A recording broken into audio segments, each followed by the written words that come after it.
All right, we're going to go ahead and get started. Thank you all for coming. We've got a pretty full schedule. Our chairman is just moments away, but we're going to go ahead and get started. And we're going to change the order from the agenda just slightly. So first you want to do minute for planning. Tom? Good afternoon, Mayor, Vice Mayor, Dr. Wilder. Thank you for allowing me to be with you. These are just a few things that are upcoming and site plans that you normally wouldn't see that we just like to keep you informed about. So first, we've seen a rezoning petition on behalf of Jubilee Family Development Center that would facilitate the construction of a 2,500 square foot building addition at 1516 Florida Avenue. You'll also see in the coming months a conditional use permit on the behalf of Virginia University of Lynchburg that would allow 4 modular classrooms that are currently temporary to become permanent, and that's on Garfield Avenue.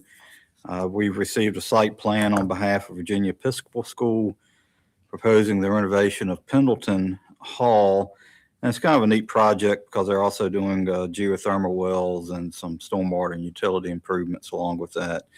Also, Frito-Lay is doing some investments with the expansion of their wastewater treatment facility, along with some other site improvements on Jefferson Ridge Parkway. And some CDBG projects and other projects. The Dunbar Community Schoolyard directional signs have been installed at 5 key pedestrian entrances. If you remember, those signs were funded with a AARP grant. A ribbon cutting ceremony is planned for the spring. The Pierce Street tree lawn project in the 1200 block is now complete. That was funded with a combination of CDBG and I believe Public Works funding.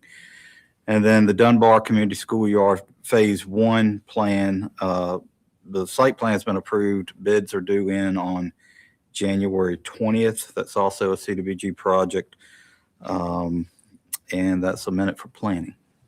All right. And Vice Mayor, we had citywide deer management scheduled to go next. I know Councilwoman Timmer had requested that presentation. So if it's okay with you, we'll go ahead and do the Water Resources Annual Report first so that Councilwoman Timmer, Chairman Timmer can be here for the entire deer management report. Over to you. All right. Tim Mitchell, our Director of Water Resources. Good afternoon, Vice Mayor, members of the committee, Mayor. Hope everybody had a happy new year. All right, so annually we do an annual report, and there's a couple reasons for this. We do it all internally. It's done by our staff, but basically it's kind of to give us a benchmark of what we accomplished the previous year, and to look forward to the upcoming year. We look at various key performance indicators when we do this as well. We also use it to spotlight some employees in the department so that gives them some recognition. So this report is a division by division recap of the past fiscal year and talks a little bit about critical infrastructure projects we have going on. So with the drinking water division highlights, we were recognized by the Virginia Department of Health for the 20th consecutive year for producing water 3 times cleaner than federal and state standards. So we're very proud of that accomplishment, that we continue to produce excellent drinking water for our citizens. We also launched the Water Service Line Inventory Program. This is in response to the EPA's lead and copper rule. We recently sent out 20,000 customer notifications related to that, and we did that as well last year. And until we identify all the line materials, the service line materials, we'll continue to send out notifications annually related to that. We upgraded our water treatment plant coagulation tanks. They underwent scheduled maintenance, replaced some drive mechanisms, and went through, they were all repainted this past year. And just a little bit about 2025, we treated, that should be 3.9 billion gallons of water treated instead of million. And we, in our laboratory for drinking water, we performed over 130,000 tests to make sure our drinking water is excellent. And then we had 676 service line surveys responded to through our online portal to identify water service line materials. In our wastewater division, this includes the Water Resource Recovery Facility. We received the 2024 National Association of Clean Water Agencies Gold Peak Performance Award, and this is for continuously operating the plant without any violations. So we're very proud of that award. We launched the Septic to Sewer program, where we incentivize people that are on septic systems to connect to the sewer systems if the sewer is available, where we waive the availability fee for 2 years to incentivize connection. So we had 53 inquiries, 29 applications completed, and 14 connections were installed in 2025. So we're pleased with the outcome of that response. And this also encompasses Richland Hills, and we've already had some connections come up in Richland Hills as part of that project. 2025, we also treated 4.6 billion gallons of wastewater, almost 30,000 wet tons of solids removed and disposed of.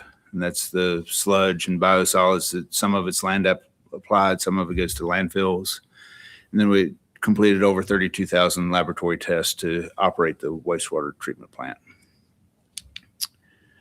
Stormwater division, we focused on rehab of stormwater ponds, including Breezewood and College Park, to build resiliency and improve water quality, advanced our outfall rehabilitation and stream bank stabilization programs. A lot of our stream banks are failing and eroding, and in conjunction with our sewer fund, we go in and restore the stream channels where it's eroding and exposing our sewer lines, and they're at risk of failing. So we work with our between the stormwater fund and the sewer fund to help stabilize stream banks associated with that.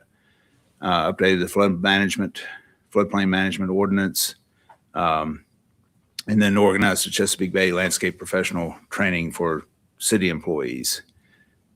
We cleaned over 7,500 inlets last year and inspected about 1,000 best management practices throughout the city. A little bit about infrastructure projects that we have going on. We broke ground on the Blackwater CSO Tunnel in 2025, Main Street Phase 4, which that project is moving along and anticipated to be completed a little ahead of schedule, hopefully. College Hill utility improvements, we worked on that project. We also completed the Breezewood Pond retrofit and Seabury Hughes utility improvements. And then another big initiative that we have is SSES stands for Sewer System Evaluation Surveys. So we've evaluated the entire sewer system and prioritized areas that need to be rehabbed and restored. And so we do sewer lining wherever we can instead of just going out and replacing the sewer line. It's more cost effective, less disruptive and everything. So that's a big initiative that we have. 2 of our engineers earned their professional engineering license in 2025. So we're proud of them for doing that. Our engineering division manages almost 200 capital projects at any given time. And these are projects from planning to design to construction.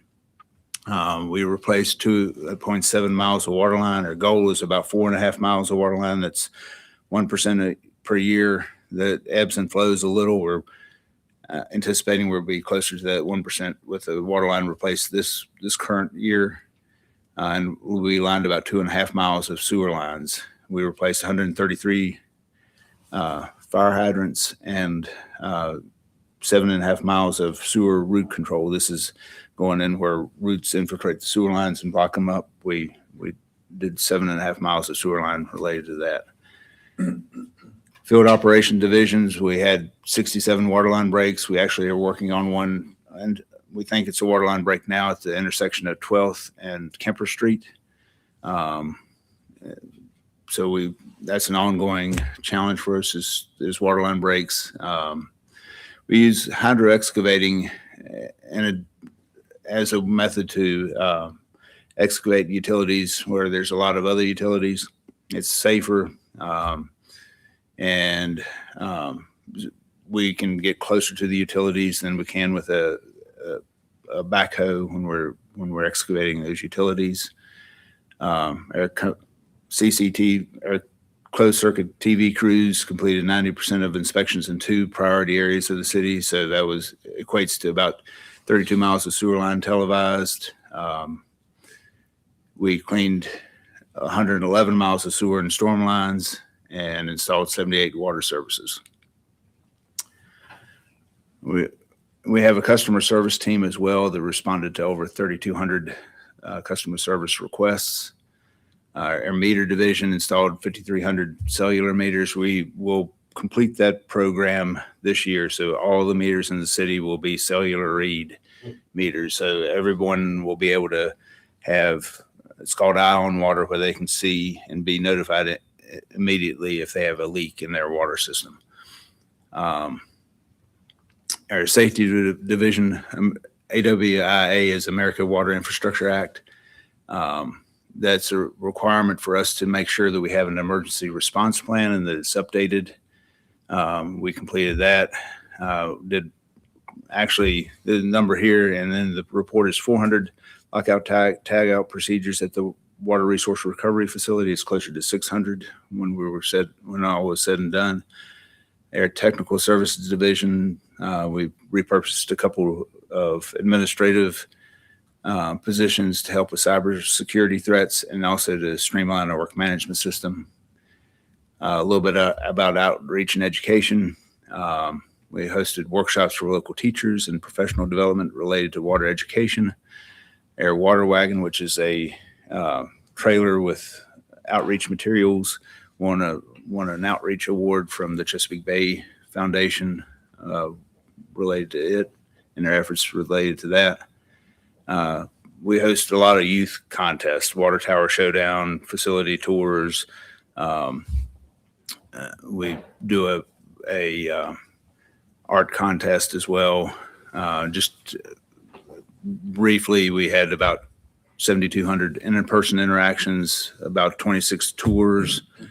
We collected grease through our grease recycling program, and then we posted about 80 social media posts related to waterline work throughout the years. Needs and challenges, and I'm going through this very quickly because I know we have a full agenda, but needs and challenges, we currently, right now, we have 86 miles of water line that need to be replaced now. And that number is going to grow to about 112 miles by 2045. So we really need to focus on waterline replacement, which we've been trying to do over the last few years. We also have identified about $28 million of needs at our Abert water treatment plant. The treatment plant is operating well, but there's a lot of needed repairs that need to be done related to pumps and concrete and other needs in that treatment plant. We've done some repairs over the years, but we haven't done an overall upgrade of that plant. So we're looking at doing that over the next 7 years. Similar to the water system, we want to renew the sewer system at a rate of about 1% per year. One of our challenges is also in the stormwater fund. We don't have a lot of debt capacity there with our current rates. So we have significant stormwater infrastructure needs like Ford Avenue. We have failing infrastructure there and flooding issues there. And we have failing stormwater infrastructure throughout the city that we're trying to figure out a way to address. And then we have had recently some key retirements in key positions. So just trying to remain competitive so we attract the best people for the positions. Real quickly, in 2026, work continues on the CSO tunnel. That project will be complete in the summer of 2027, early fall of 2027. College Lake, we completed that project in November. We have a little bit of plantings to do in the spring, but that we've made it through that project. We have 3 major neighborhood projects coming up: Fillmore, College Park, Stormwater, and Daniels Hill.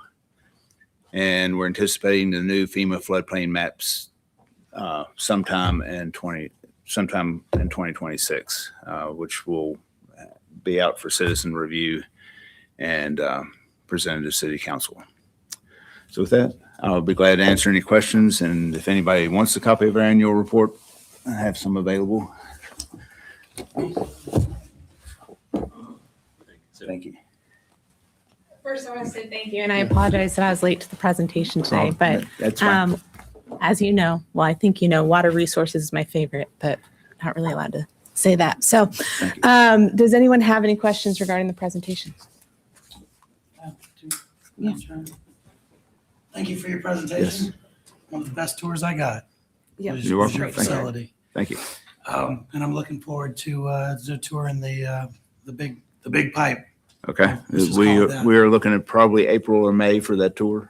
Okay, So we're working on a date now. that's historic. 130,000 lab tests. That impressed me. I did a little quick math. That's 356 lab tests a day if you work weekends. Yes. That's We work amazing. I've seen your 24/7. lab, and you're keeping those people hopping if you're doing that level of testing. Some of the tests get shipped out, but a lot of the tests are with by far the majority of the tests are with our operators, which is 24/7, 365. There's certain tests we have to do it hourly. So if you add up all those tests on an hourly basis and all the additional tests that we do, that's yes. That's amazing. Thank you for keeping our water safe by doing that testing. How did the 20,000 mailer? How do you feel that's going? Do you have any report back? I mean, they've had time to sort of respond. We've had I've got mine sitting on my desk. I haven't done anything. Okay. So I'm We thinking had- people we had- are like me. We had a very good response. So far, we've received about 700 or 800 back authorizing us to do the inspection or work with the citizen to identify the service line material. So we still have a long way to go, but we'll keep working at it. We did receive a lot back where people have moved and the address changed or whatever. So we're trying to figure out how to contact those addresses now where we've had address changes. But overall, it's going well. We got a long way to go, but it's going pretty well. Thank you. You're welcome. That's all. Again, thank you for the report. Really appreciate it. You know, the Jubilee children, and we did a project with NASA about maybe 2 years ago or so with the water resources. Yes. And it was amazing, the tours we received with the kids, and to get that detailed instruction about what you're doing with the water and all the sampling tests you do, and just touring all the sites of the water facility. Just that always amazes me, especially with such an old city. I remember one time I lived on Harrison, which is my house like 1850. So they were there one night working on our street, like 1 o'clock in the morning, working on the pipes because something that burst or whatever. And it was a cold night. So I appreciate all the work y'all do, keeping our water safe. And one thing that struck me as well was you think you said about the average, our water is like 3 times more than the natural average or something like that. What was that again? Air water. So it's a measure of the particulates in the water that we get awarded for. So the water is supposed to be at a certain clarity. Air water is consistently 3 times cleaner than the minimum requirement from EPA or the Virginia Department of Health. So for 20 years, we've Wow. never had a situation where it's been higher than the 3 times cleaner.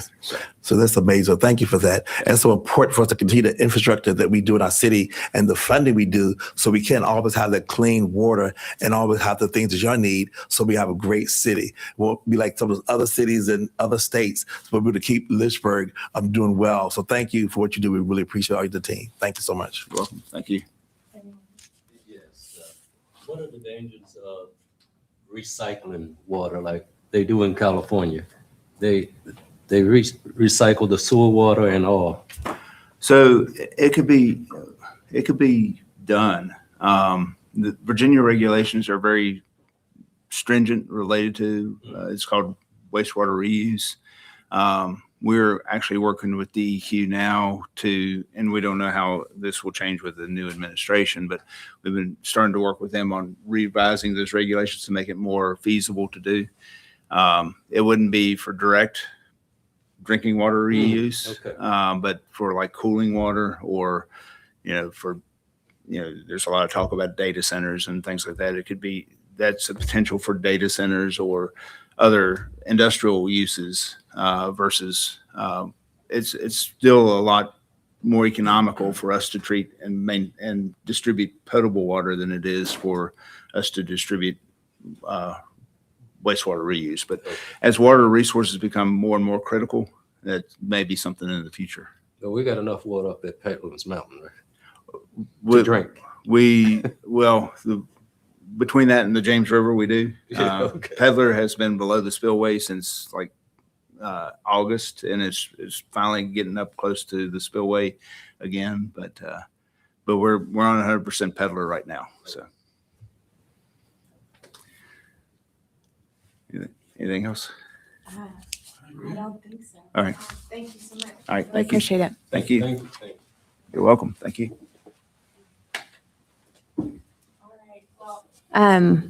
Thank you for putting this together, Ryan and Greg. And I want to thank you both first for the hour-and-a-half conversation that we had regarding deer management and how it's come into this presentation today and the ongoing conversations. And a quick story. My 2-year-old son was out for a walk with the babysitter in the middle of the day and was almost hit by a buck on Rivermont Avenue. A car hit the buck. The buck flew through the air and just missed his stroller. So I have already been passionate about the concern of deer management from a health and safety standpoint, but increasingly so. I never would have imagined that would be a concern. So Ryan, thank you for your time today. Absolutely. All right. Good afternoon, Mayor, Vice Mayor, Chairperson Timmer. I appreciate you having me to talk to you guys about the deer population. I could have made this like 50 slides because there's so much to talk about, but I tried to condense it down. If you have any questions during the presentation, just feel free to interject. Otherwise, I can answer them at the end as well. All right. So just wanted to provide this committee with information about the city's deer population. The deer population in the city has created numerous citizen complaints, damage to plants and trees, general nuisance in the neighborhoods, vehicle crashes, like you just mentioned. The deer are also bringing tick-borne diseases. I like to call it the trifecta: Rocky Mountain spotted fever, alpha gal, and Lyme disease, which I have all three, which is fun. So I'm quite aware of all the different issues that the deer bring. Right, exactly. I think I actually got that from mowing my grass, actually, but unfortunately. So the current status, what we're currently doing, we actually have a really good hunting season. So from early September to the end of March each year, we have urban archery. So we have urban archery, early archery, late archery. You actually have a firearm season where if you have 25 acres or more and it's mostly fielded area or something like that, and you want to use a shotgun, you can do that as well. A couple years ago, council decided to basically open up certain city-approved parcels to hunt. We actually have 3 different parcel groups. One's 45 acres, one's 60 acres, another one's about 11 and a half acres, I believe. And actually, this is our second fall doing that, and we've actually gotten really good use out of that, especially on this year. Right now, I'm booked till the end of February. Right now, for 2 of the bigger parcel groups, booked till the end of February for hunting. So we're doing week-long permits for that. So we're getting really good use out of that. We're going to start working with our city comms, communication and public engagement to increase promotion of urban archery. I know in the past, I've been doing this for 9 years, I believe, for the animal control spectrum, dealing with deer as well. And I know I talked to a lot of hunters across the region, and a lot of them are kind of concerned about coming into the city hunt, one, because of like different parcel sizes, but also just because of they're unsure about a lot of the rules and stuff like that. So I really believe that opening up some of these larger parcel groups that the city owns has really helped. I know I've talked to at least probably 10 or 12 different hunters that previously didn't hunt the city that now hunt the city on those parcel groups and on the publicly owned properties. So that's really helped. Hopefully we can encourage more people to come in and hunt during those kind of off seasons that the counties don't have, just because we have that urban archery. We're encouraging citizens with deer-related damage to their properties, so anything from their chewing their flowers, messing up their trees, any type of damage like that to their property, to apply for kill permits from the Department of Wildlife Resources during the off season. They actually have a much simpler format. I actually talked to them a couple weeks ago. They have a much simpler format, so you can actually apply for that online now. And then they'll actually come out and check it, and then if it's reasonable, they'll issue the what it's called a kill permit, and then you can have somebody technically cull deer under that kill permit for that property, and they encourage people to do that as well. I've talked to probably 10 people from the state and hunters that I know that hunt the area really well, trying to get a guesstimate of how many deer are actually in the city. I got anywhere from 5 to 10,000. There's no real good way to get a really good approximate number. I tried doing that almost 10 years ago, and I was told from the state that you would basically pay tens of thousands of dollars, have biologists come in and do all these different surveys, and you get a guesstimate. So you're wasting tens of thousands of dollars for a guesstimate that I could ask 10 different people with a lot more knowledge than me. And basically the numbers that I got was anywhere from 5 to 10,000 over 50 square acres. So it's a lot, but also the whole general region is filled with deer. I live in forest, and you can't go 10 feet without seeing a deer. They're everywhere. So, so I got some of the deer numbers for that our hunters have gotten for the last 5 years.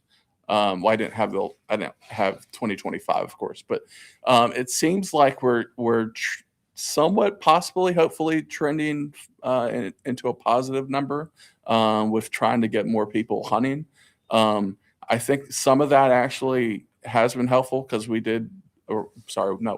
y'all were able to lower some of the stand regulations, as well as allowing people to hunt coyotes and stuff like that. So some of the small things that may seem petty to some people actually does for the hunters who actually do this and spend their free quality time doing this. Some of those small things actually are really helpful in getting those people to come into the city. So hopefully over the next year or two, those numbers do trend up. I also included the last 5 years, calendar years of the deer. So we used to have a wildlife management team that culled deer. We did that 2 nights a week for most weeks. If it was like a holiday week or, December, we didn't do it as much, that kind of thing. I know this intimately well because 2006 to 2020, I did it almost every single night that we worked. So that was a lot of fun. And part of the problem with that, you'll see the numbers decline, is the state. So we have 2 rifles that we culled deer with. One's a little Plinker 17 rifle. The other's a 308. 17, and they're both suppressed. However, even with a suppressor on there, that 308, it's a larger caliber rifle. It's still very loud. So when we go out and cull deer at night, you'd start anywhere from, depending on the season, maybe 6, 7, 8 o'clock at night till 2 to 4 in the morning. But you also got to think, we generate a lot of noise complaints. And then the other part is a lot of those neighborhoods that we had all the deer complaints in Boonesboro, some of those neighborhoods we couldn't even safely get into because of the rifle and not having a good backstop. But more importantly, to get back to why the numbers were declining about 2018 is because in early 2018, or it was the end of 2017, if my memory serves me, was the state found out, more or less found out that we were still using the 17. And apparently they didn't want us using that anymore. So we had to stop using that. Why that matters is if I saw a little dip on the side of the road and I saw 10 deer, if I use the 17 because it's so quiet and you're just taking headshots, I could get at least half, if not 7 or 8 of those 10 deer before the other deer figure out what's going on and they scram. The 308, you only get one shot, and everybody's running. So that is a big reason why our numbers went down, going from 2018 till it ended in 2020, and I believe it was March. The other reason is because we are hiring hourly employees, and it was like their second or third job. So a lot of times it was hard to keep people on, paying them an hourly rate, and it was their second or third job, and it was kind of hard to keep them on board. They were definitely all, I worked with all of them that we had from that time period. They're all great employees, but it was, your second or third job, you're not getting much sleep. There's a lot of liability in a lot of various ways with having hourly employees do that. But that was one of the reasons. The other part was we had to go to backfilling it with sworn police officers on their overtime rate. So we were having to do that based on their schedules. So we weren't able to do it as much. So that kind of cut down on numbers a little bit as well. But also it was increasing the amount of money that we are having to pay for this program, which was, and I don't remember the budget at the time, but it went from this and it ballooned to way up here because you're paying people, I don't remember what it is at the time, maybe $12, $13, something like that, depending on how long they've been there, to you're paying full-time employees their overtime rate, time and a half, for 6, 7, 8 hour nights doing that. So it really skyrocketed. And, you're also having people from different units within the department doing it. And it varied schedules, and basically between the couple different factors for that, we decided at that point in March 2020 to really disband the program just based on the costs. And then also the inability for us to use that 17, and that just cut our numbers in half.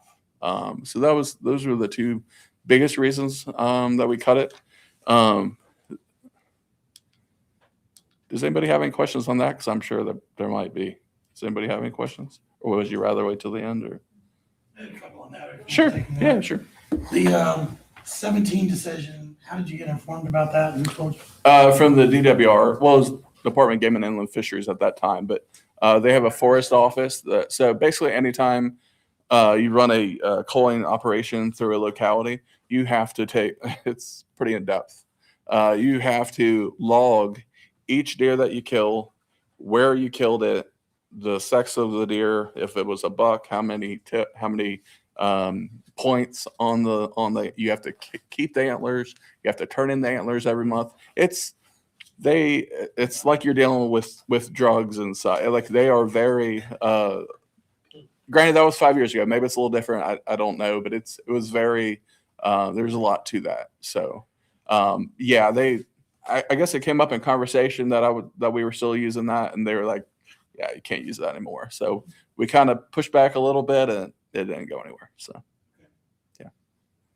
And the reason for that, Ryan, is because there was a fear that because it was such a low caliber weapon, it could be inhumane. Yes. So part of that, thank you for bringing that up. Part of the reasoning for that was concern because normal citizens, if they're hunting, and we weren't hunting, we were culling deer, spotlighting, that kind of thing that citizens can't do, which is part of my pushback.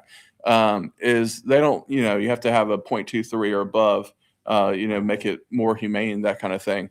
My pushback was we're spotlighting, we're shooting no more than 100 yards, usually 50 yards closer, high powered scopes, that kind of thing. Our headshots are on point, they're dropping, we're not missing shots. If they drop and in the 30 seconds it takes us to walk to the deer and it's still alive, we're, discharging another round so they don't suffer. So there's no suffering, anything like that. I love animals. The last thing I want to do is make any animal suffer, anything like that. So that was my pushback.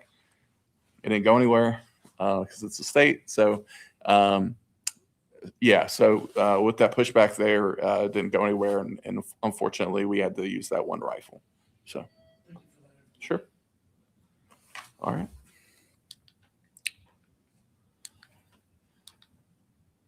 And so, well, I went over that slide already. Another part of that, the cull rate did not keep up with. So does are typically having 1 to 3 fawns a year. in the springtime. So part of that was just based off the numbers that we thought, the population had. We didn't really even think that we were keeping up with the population growth. So it was kind of hard to, financially and all the other factors that I talked about, kind of keeping with the program, knowing that we're spending so much money. The other thing is we had a lot of we have so many neighborhoods, great neighborhoods in Boonesboro, that we get a lot of complaints for, but we don't have any great backstops with a rifle. And that is like if you have a culling program, sure, you want to kill a lot of deer because they're overpopulated and you want to keep the population of deer healthy and all these different things, try to prevent vehicle crashes, all these different things. But the last thing you want to do is shoot a house or do anything like that that's dangerous. So your biggest, and that was what we made sure on the truck, you never take a bad shot. If you're unsure about your shot because you don't know what the backstop is or anything like that, you're not taking the shot. So a lot of those neighborhoods that we get the most complaints, you don't have a good backstop. So that was part of our biggest issue with some of those neighborhoods, is that we just didn't have a safe place to use a firearm, to use a rifle. So that's where we kind of are trying to really push the the urban hunting with archery and that kind of thing. And just final thoughts, and I'll be glad to take questions on anything deer related after this. Like I said, this could have been 50 slides, but I just kind of felt like it was probably best to do like a question and answer type thing. This is solely not a Lynchburg problem. Like I said, I live in Forest. It's, Bedford yearly has, like, I think they're in the top 5, if not top 10 of localities that kill the most amount of deer during hunting season. And their hunting season is not even close to what we have in the city. Granted, they are able to use a lot more different firearms and stuff like that, but the deer are still everywhere. If I come home at night and my property's not that big, I'll come home and there'll be like 20 deer in my front yard. It's just the way it is. It's the whole region is just way overpopulated with deer. So I don't want anybody to think it's just a Lynchburg problem. It's a whole region, if not statewide issue. We're going to continue working with city communications, public engagement to try to, do a social media campaign to try to encourage hunters to come into the city and really try to use those public properties. Hopefully in the future, expand that if we can on safe, publicly owned properties, if we can.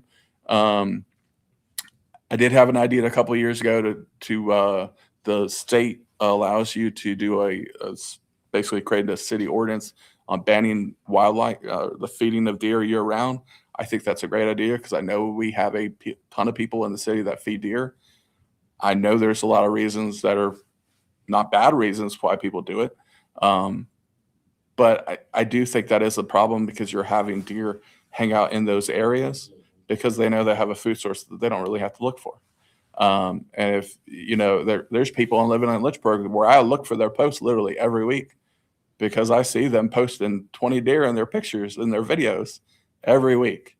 And I know they're feeding deer. It's just, so anyways, my thought is if we had a ban, a statewide, or sorry, a year-long ban for Lynchburg on feeding deer, as opposed to just for a few months, and make it a civil fine, that would hopefully encourage people over time to stop feeding deer, and kind of see the problem that it's causing.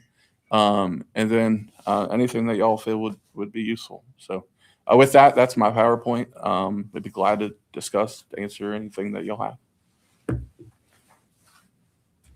Oh, do you mind if I add one more thing? I did pull one thing up that I completely forgot to put in the PowerPoint, and I apologize because I didn't think about it till this morning in preparation for this.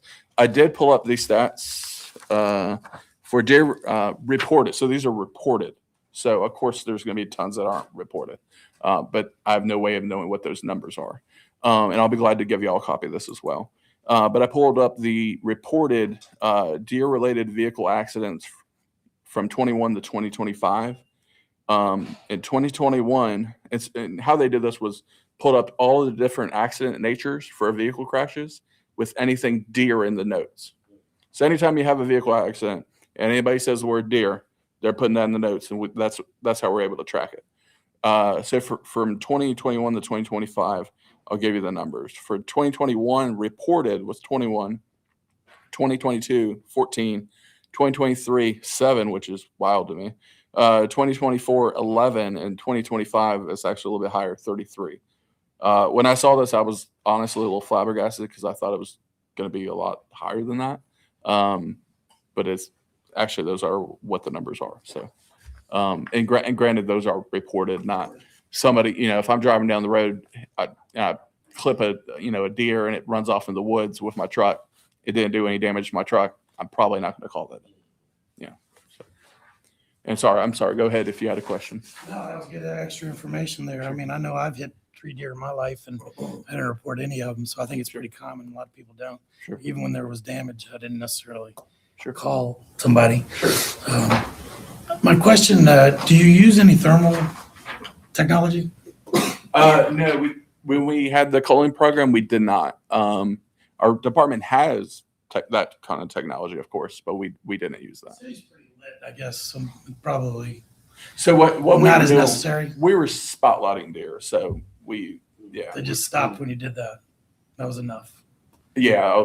Anytime you spotlight deer, You can see them. for the most part, once you spotlight the deer, you got the whole, Interaction. Yeah. Yeah, and by the time they're looking at you, you had the shot. So yeah, it was. I tell people it was like fishing in a barrel. It felt more like a video game than anything. Sure. If you've ever done like regular hunting, this is completely that. different. It's wildly different. Fish in a barrel, basically. Oh, absolutely.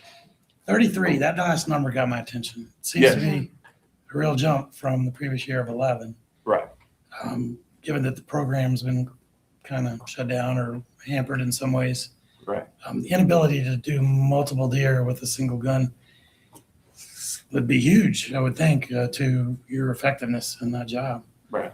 I've actually been contacted by a private organization that does this for a living, and they've got thermals, and they're showing me videos of their work, and they're mostly working in counties.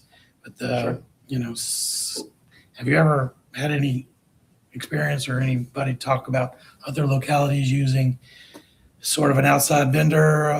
So I know Deputy Chief Stokes actually came from Roanoke, and they can't remember if it was the city or the county. For the life, I can't remember. City.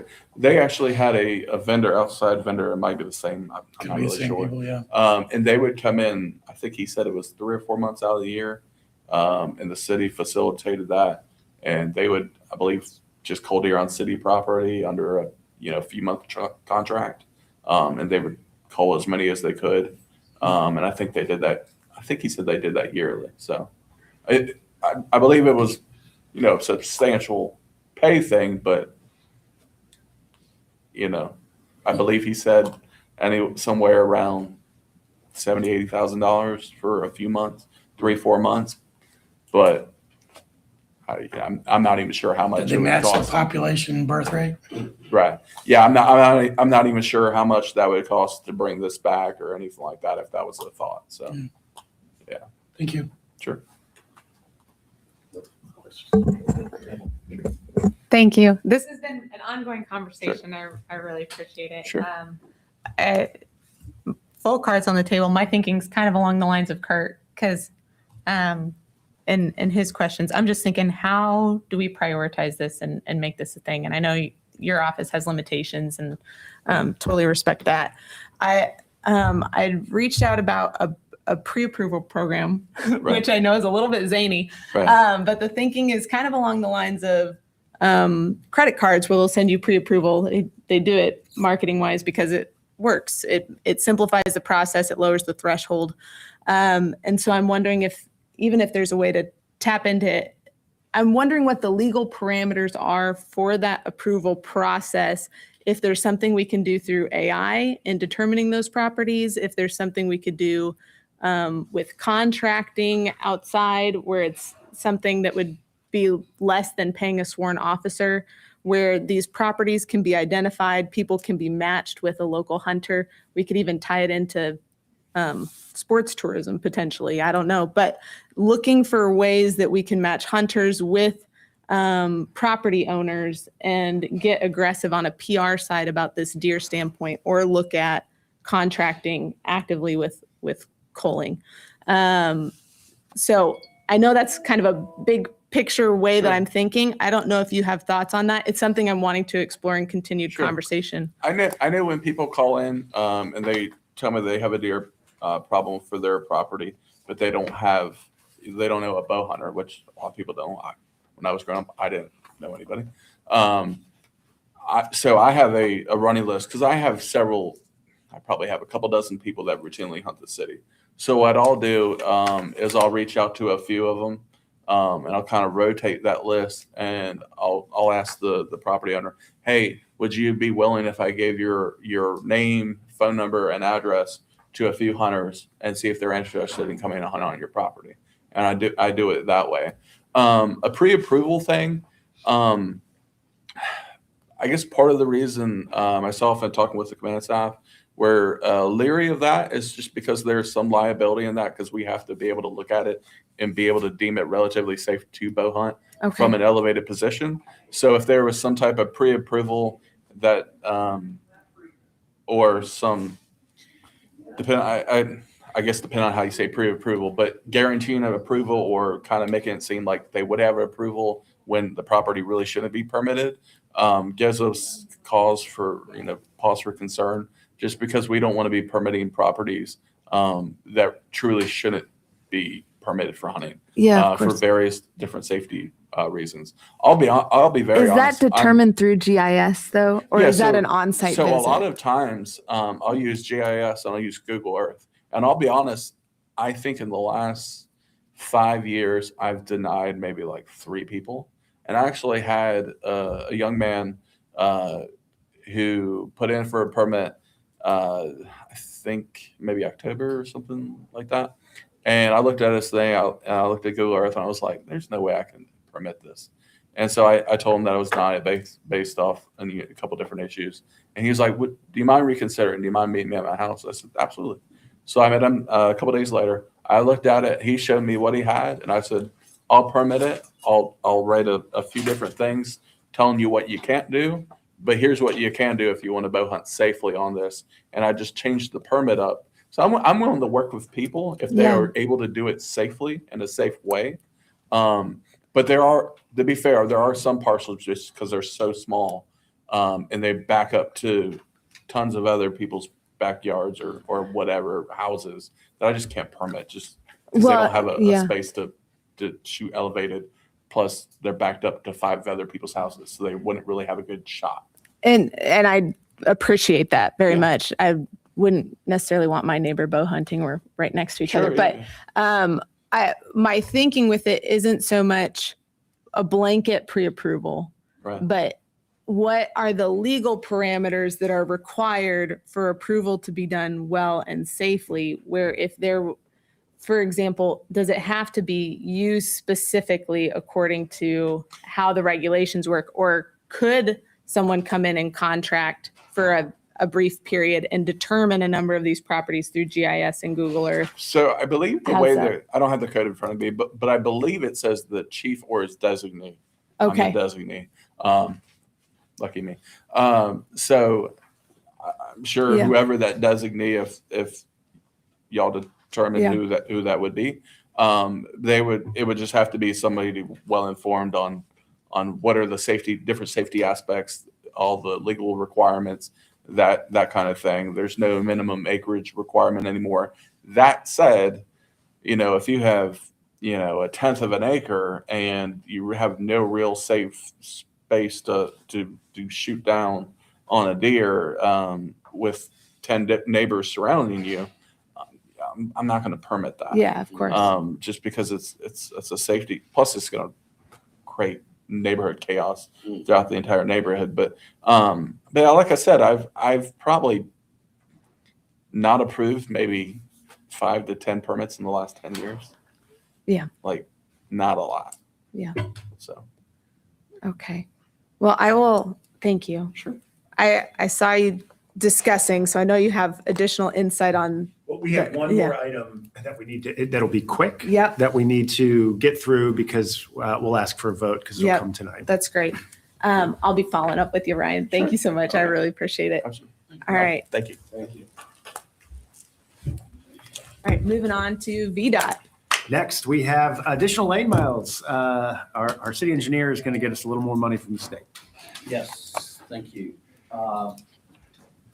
Mayor, Vice Mayor, Chair, Councilman Wilder.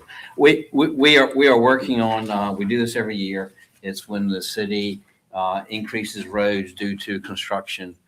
We go back to the Highway State Commonwealth Transportation Board through the Virginia Department of Highways to ask for our street mileage to be increased so that we can get additional highway maintenance funds.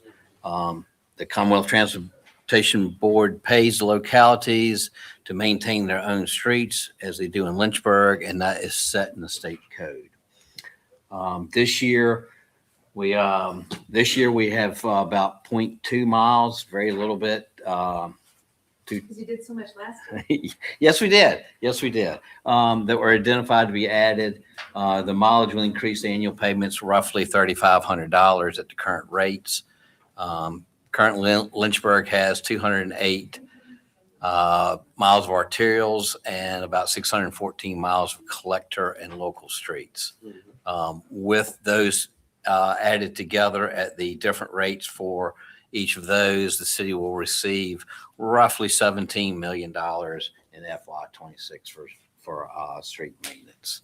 And this year, our addition, like I said, is 0.2 tenths of a mile. It was the extension of Cohen Place out there right behind Delta Star as part of their expansion that they did. And this will come and come to full council tonight at the 7 o'clock meeting. All right. And do we have a motion to recommend this to council? So moved. All in favor? Aye. Aye. All right. None opposed? Awesome. All right. Let's run through roll call and we'll close up here. Thank you. Dr. Wilder. Vice Mayor. Everybody's seen, I've kind of focused a lot of attention on streetlights lately. Kind of grew out of a few reports I did personally and got great response from staff from. But then I started to pay attention and notice. And I shared with you that I would be happy to share those Google Maps that I've since created. About 50 in Cornerstone lights, a little over 50, a little over 70 over in Windhurst. And then I got downtown and it was over 120 downtown. So my next little evening foray will be in Ward 1 at Rivermont Boonesboro. I'm hoping my fellow councilwoman Timmer will join me on that. That'll be fun. It's a two-man job to do it. It's not really my job, I don't think, but I am interested and I wanted to make sure I covered all areas of the city. So I look forward to hearing from AEP and staff on what's being done because we're pretty close to 500 lights that I've counted out at this point, and I'm sure there's a lot more.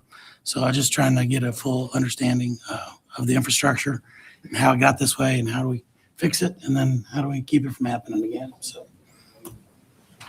Mr. Mayor, do you have? All right.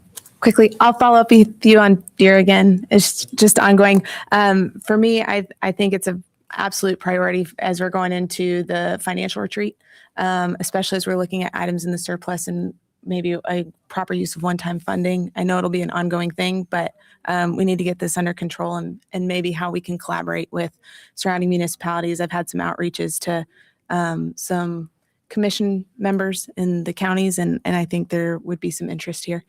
The other item that I have questions about is right-of-way acquisition and just what that process is, what it looks like and what it takes, because I know it's a belabored thing. I see grinding of teeth whenever it's mentioned, so I know y'all do a lot of work behind it, but as we're looking at corridors and how we want to have improved infrastructure as Lynchburg is really starting to grow, I think it's something that we might need to take a proactive approach on.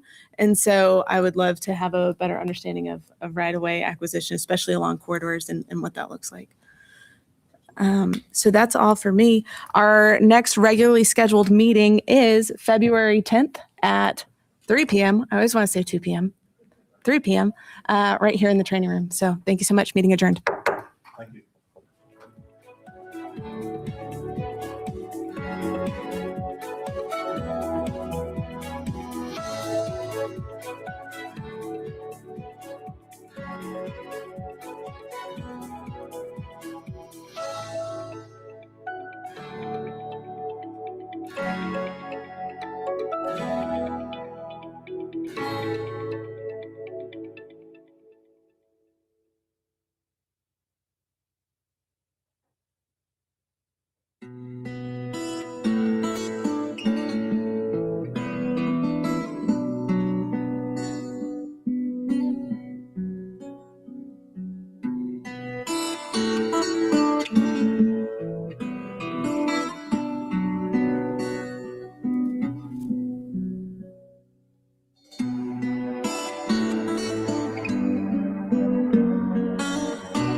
Thank you.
Praise the Lord, everyone.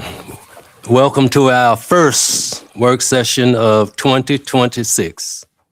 I will now turn you over to Mr. Bender so he can walk us through the agenda. Thank you, Mayor, Vice Mayor, members of City Council. First off, Happy New Year. We're starting off this new year, January 13th, Tuesday, here with our work session. Before us, we have business item briefings. We understand those to be opportunities for council, led by staff, to kind of understand better a topic that may be for your consideration at an impending meeting for a vote. So first, our opportunity to get you more knowledgeable. I will highlight, we do have our superintendent of schools with us. She'll be up first, and realize she has a parallel meeting to this one. So we're going to do our best to make sure that we're efficient with her time. Looking ahead then to our work session, we have Ms. Donna Witt, our CFO, who will give us a budget update and look ahead, roll call, and then there's a couple closed session items. And before, Mayor, I turn it back to you, I'd like to make a bit of an introduction. Beginning this afternoon, you will start to see a new face behind the scenes at City Council meetings. Our senior broadcast coordinator, Phil Spinner, will retire at the end of January. Don't worry, we will recognize his many years of service at our next meeting in January. And we have hired Brad Vire, who will be working alongside Shaquille Cook to produce, support, and stream your meetings. Brad is a Lynchburg area native and a graduate of VCU. His career began in live news production and technical direction for NBC 12 in Richmond, and he has served as a television broadcast instructor for Enrico Public Schools for nearly a decade.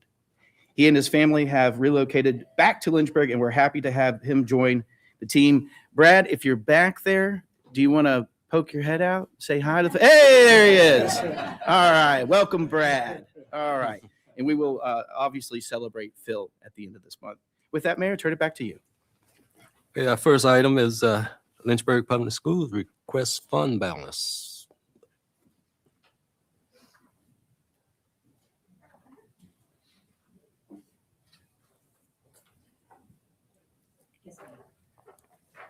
Good afternoon, Mayor Taylor, Vice Mayor Deemer, members of City Council, City Manager Bender. Thank you for this opportunity to speak with you all today. I want to briefly highlight the letter that's being passed out to you and provide some additional context regarding our request for the city to approve the use of our fiscal year 25 school fund balance.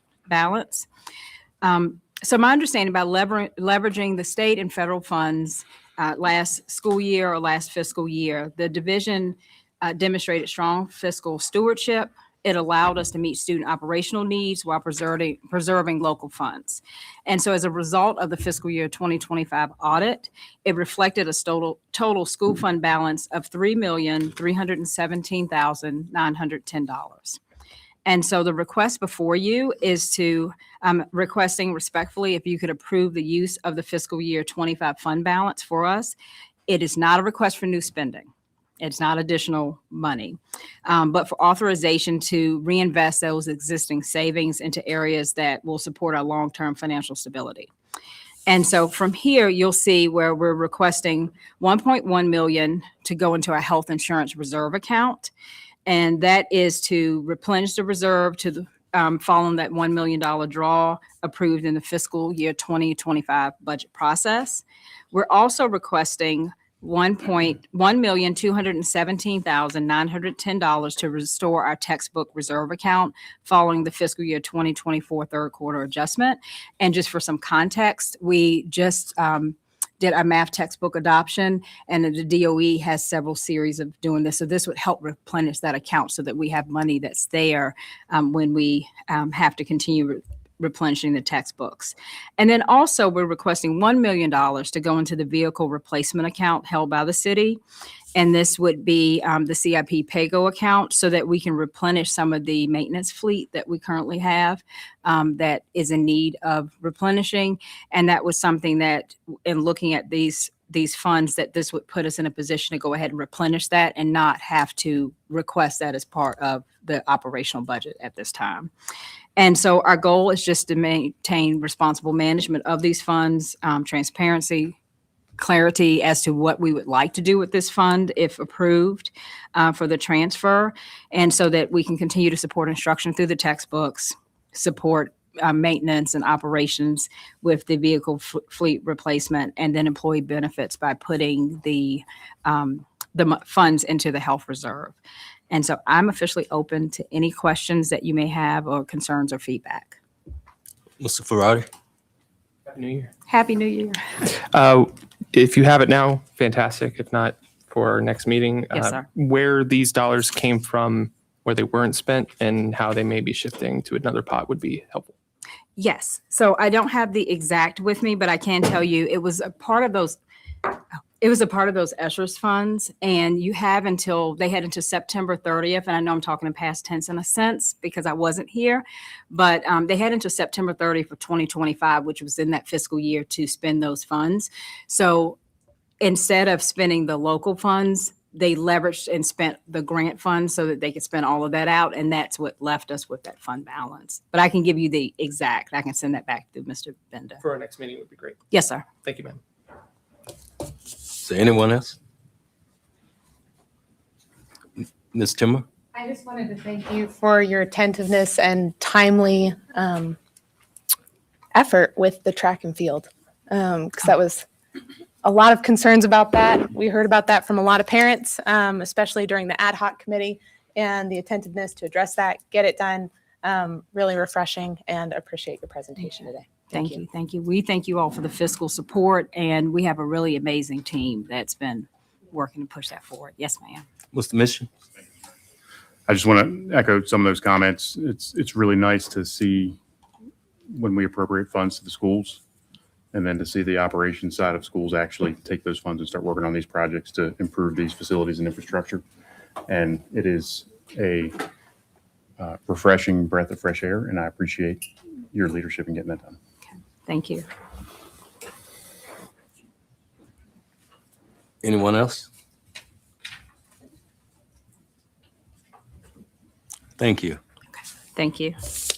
Thank you. Thank you so much. And I apologize for the early departure. We have finance and facilities at the same time. So thank you. So this item will appeared before council on January 27. Ms. Donna Whit. Oh, Ms. Melva. Good afternoon, Mayor Taylor and Vice Mayor Deemer and members of City Council. On January 27th, City Council will be conducting a public hearing to review and adopt the housing and non-housing goals for fiscal year 2027 within the Community Development Block Grant and Home Program, the Citizen Participation Plan for the CDBG and Home Program, and the 5-year plan require City Council to conduct an annual public hearing to allow citizens the opportunity to comment on the housing goals, which are here, and the non-housing goals, which are on the 2 slides here. And if you'll recall, these are the ones that were adopted for the 5-year plan last year with no changes at this point. And these are the ones that are proposed for the plan year next year. The public comment period commenced on January 9th by the placement of a public notice in the News in Advance and on the city's website, and will be concluded at the public hearing. Thank you. Any comment from council? Any discussion? Mr. Wilder? Yes, thank you. Again, just thank you, Ms. Walker, and your team for doing an amazing job. These funds are so important for our community, especially touching the persons who are like the impoverished population that we have with housing and other issues. So these funds are so important to receive from the government. So thank you for helping to oversee this project and make sure the community has input in how those funds are spent. Thank you so much. And I love your outfit today. We're in the same kind of tone. Ms. Timmer? I'll just reiterate Dr. Wilder's comments. Of course, it's a privilege to serve on the board and serve alongside you, and I'm glad we brought you back out of retirement. So thank you for coming back. Any more discussion? Thank you, Ms. Miller. Happy New Year to you too also. Thank you.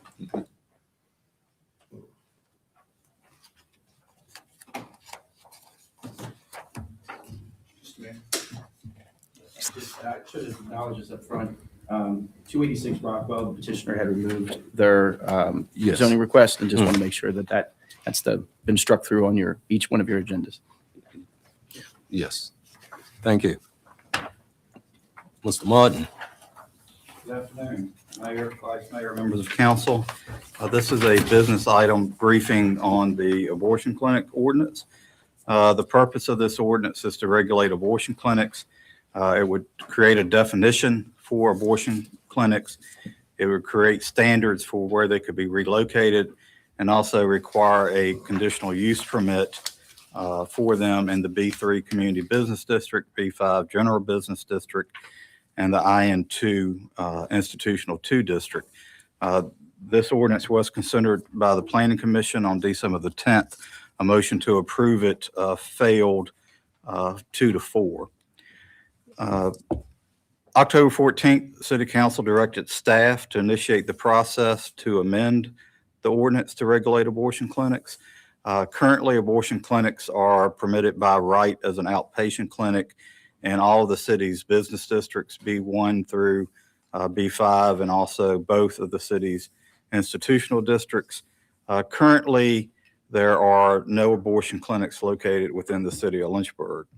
So the draft ordinance that is before you, is being presented to you at this briefing is based upon the draft that was provided to staff on October the 14th and initiated by council. However, there are some differences proposed. These recommendations are being made solely towards the ordinance's ability to be enforced and ultimately defended if it was ever challenged. These recommendations are in no way meant to circumvent the will of council that was given to us on October the 14th. So the primary difference is it's being proposed that the IN1 institutional district be removed from being permitted by CUP. And the reason for this is institutional 1 districts are primarily located within or adjacent to residential districts. With the 1,000 foot buffer, it just made no sense to include that because it wouldn't be permitted anyway. B3 and B5 districts were added really for a defensible issue because once you remove the IN1 district, you're only left with IN2 districts. We amended the proposed definition of abortion clinic to exclude family planning services. This was, if you look at the definition of outpatient clinics, if you remember that I said these are where abortion clinics are permitted by right now, it could just create some confusion in the difference between family planning and abortion clinics. Also, once we added the B3 and B5 districts, we added motels and hotels as one of the uses that was requiring 1,000 foot setback. During the discussion on October the 14th, we heard some discussion around concerns about creating this type of tourism industry. So this is just a map to show you where they would be permitted by right now. Essentially all of our commercial areas and institutional areas. And this is just a map of what areas of the city could potentially allow these types of facilities by conditional use permit if the ordinance is adopted. Primarily, the main areas are going to be over on 221. Some properties would be permitted by CUP. They're currently built out now. The main area is going to be really between Candler's Mountain Road and Oddfellows Road. Staff provided council a timeline in October. We have adhered to that timeline, and this item will appear before you for a public hearing on January the 27th.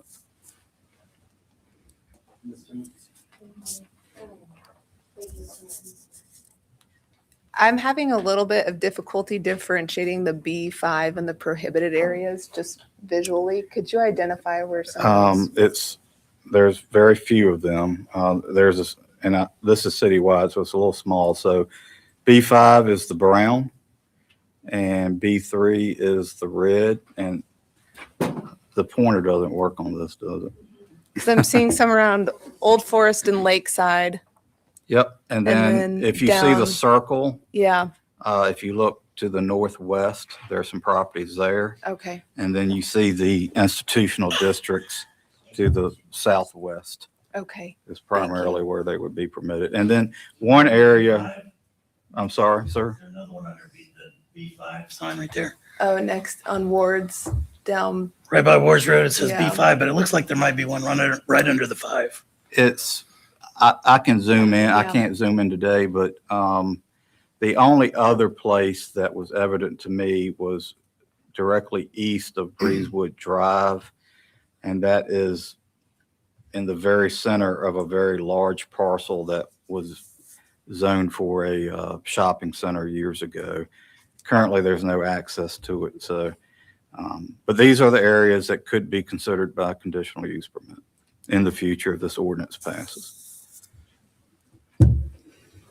Could you go back to the other map where it was colored in a little bit more? Yeah. So this is today where they're permitted by right.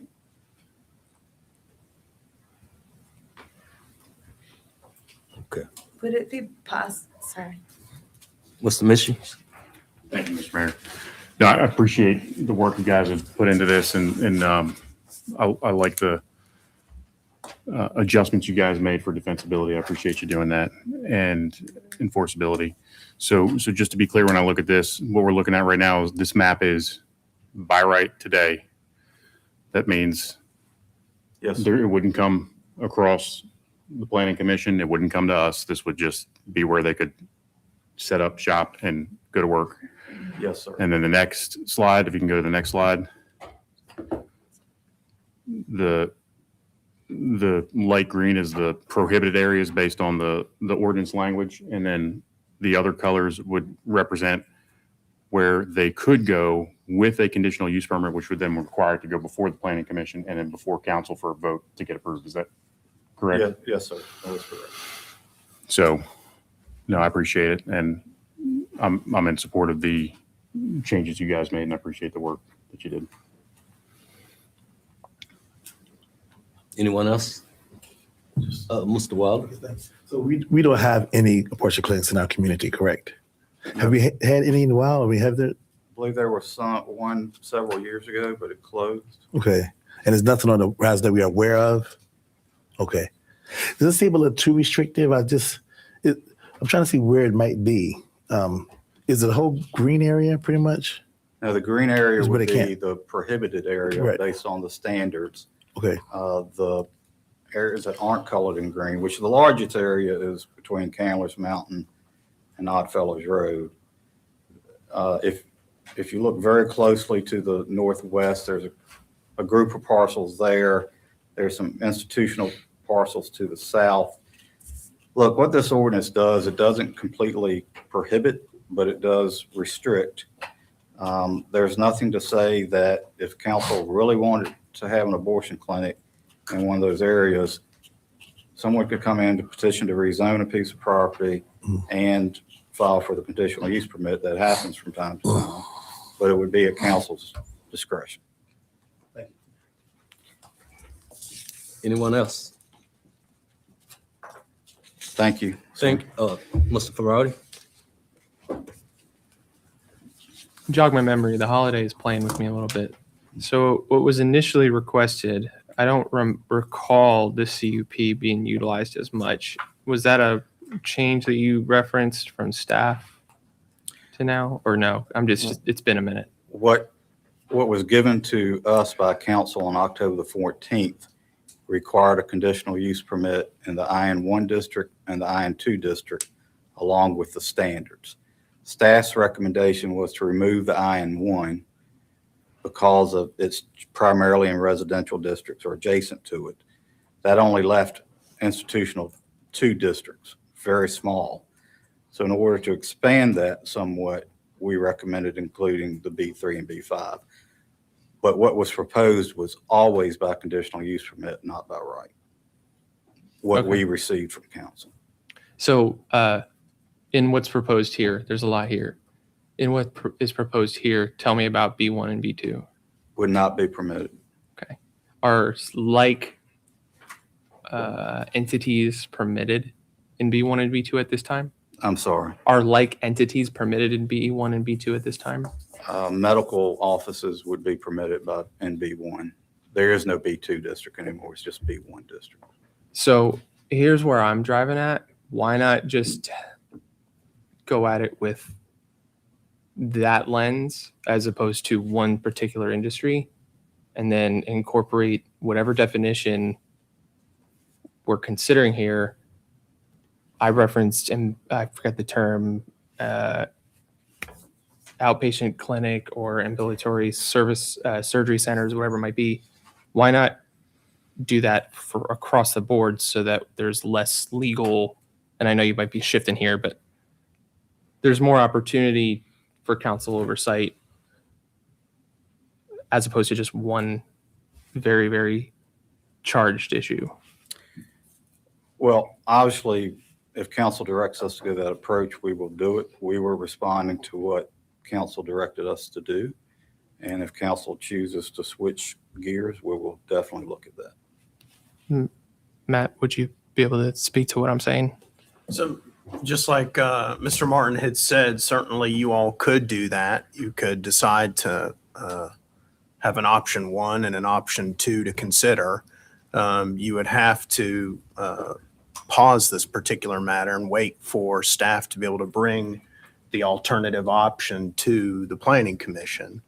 We could try to work through that. If a majority of council wanted us to do that, we could. What you're talking about is really, it would expand council's regulatory authority by addressing, like you said, outpatient clinics, ambulatory surgical centers, but we would have to make it so those types of businesses or facilities would encompass abortion clinics. Well, I mean, here's where I'm coming from. So I think we're missing the mark to some degree, because if we're talking about one particular industry, very, very few, if not any, are incorporated into our zoning ordinances as like the only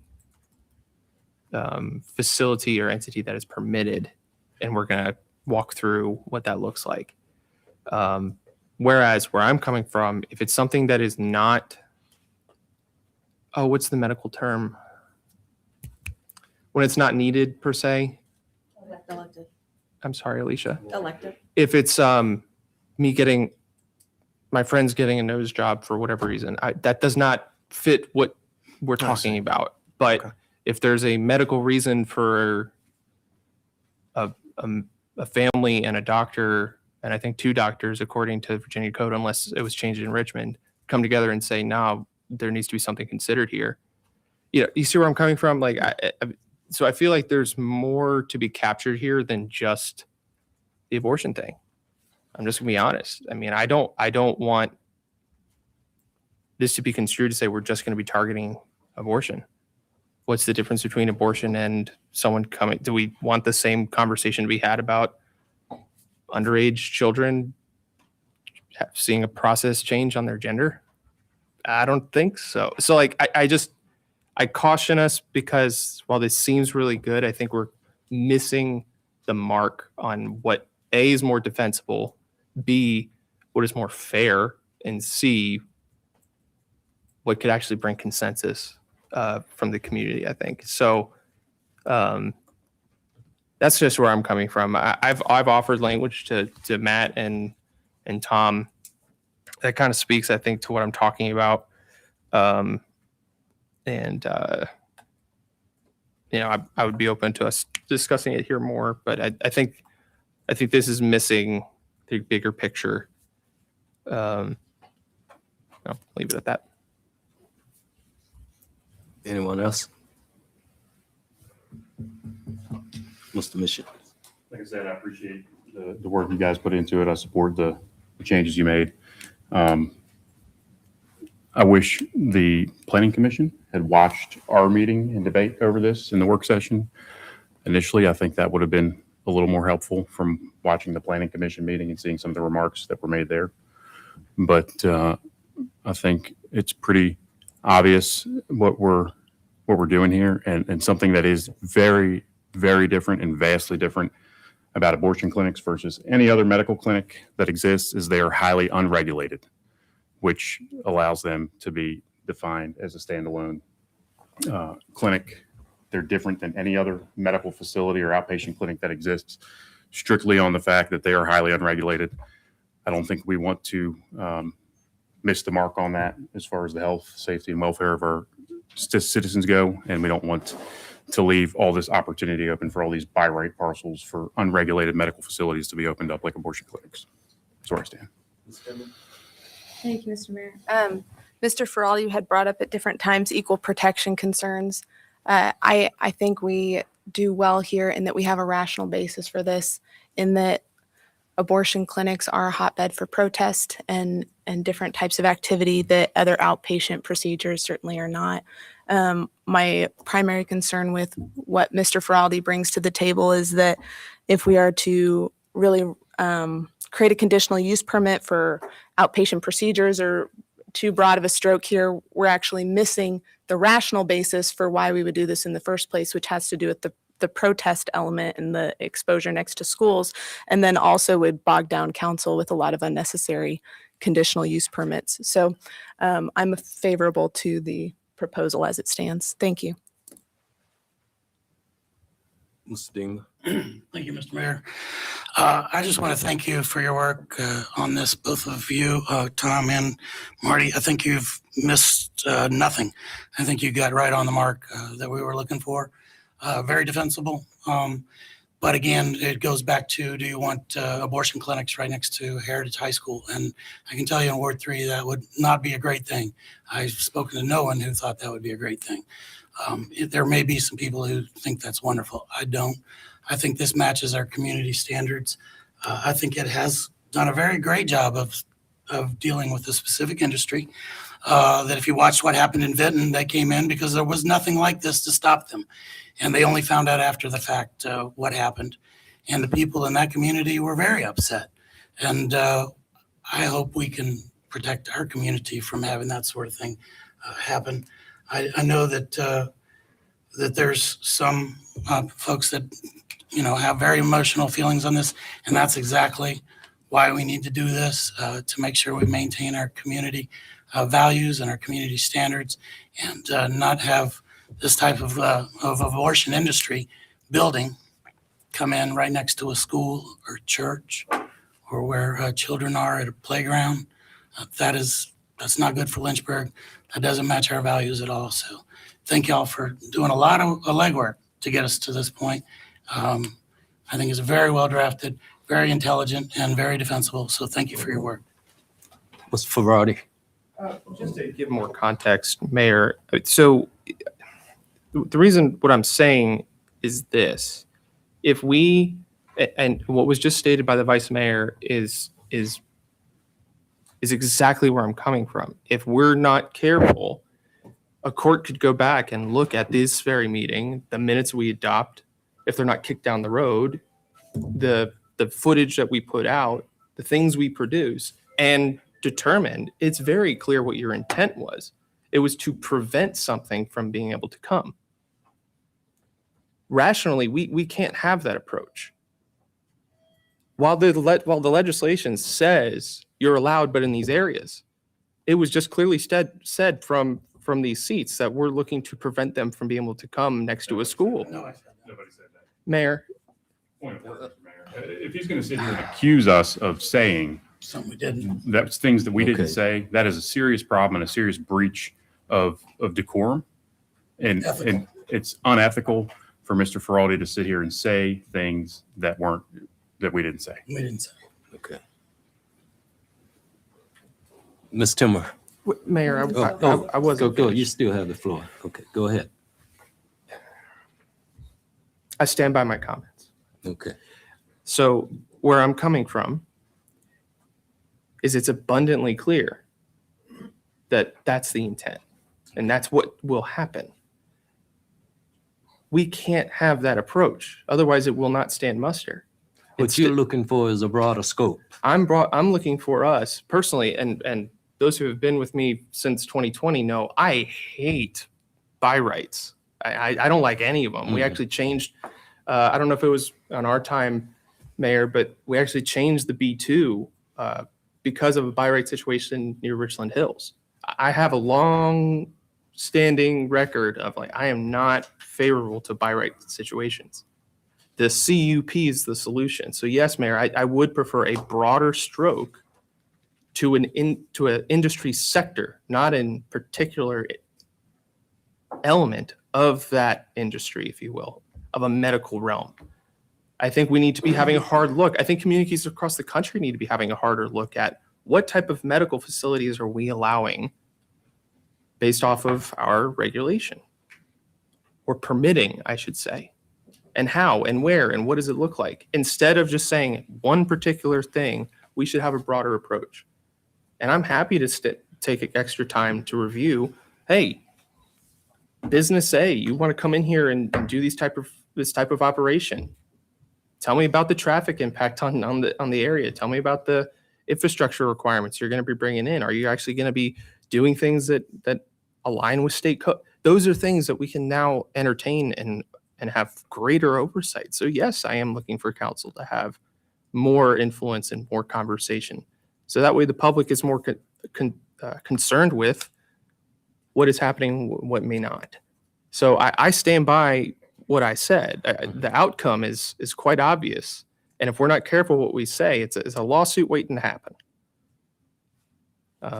We need to have a very, very intentional review of this, and it has to be done the right way. And I would submit that this is not the way to do it. Now, here's what I don't want, Mayor, and I'll conclude my comments with this. Nothing in this is to be construed to say where I stand on abortions at all. I want it to be made abundantly clear that we've got to do this the right way that is legally defensible. I just don't think this meets muster. Ms. Timmer.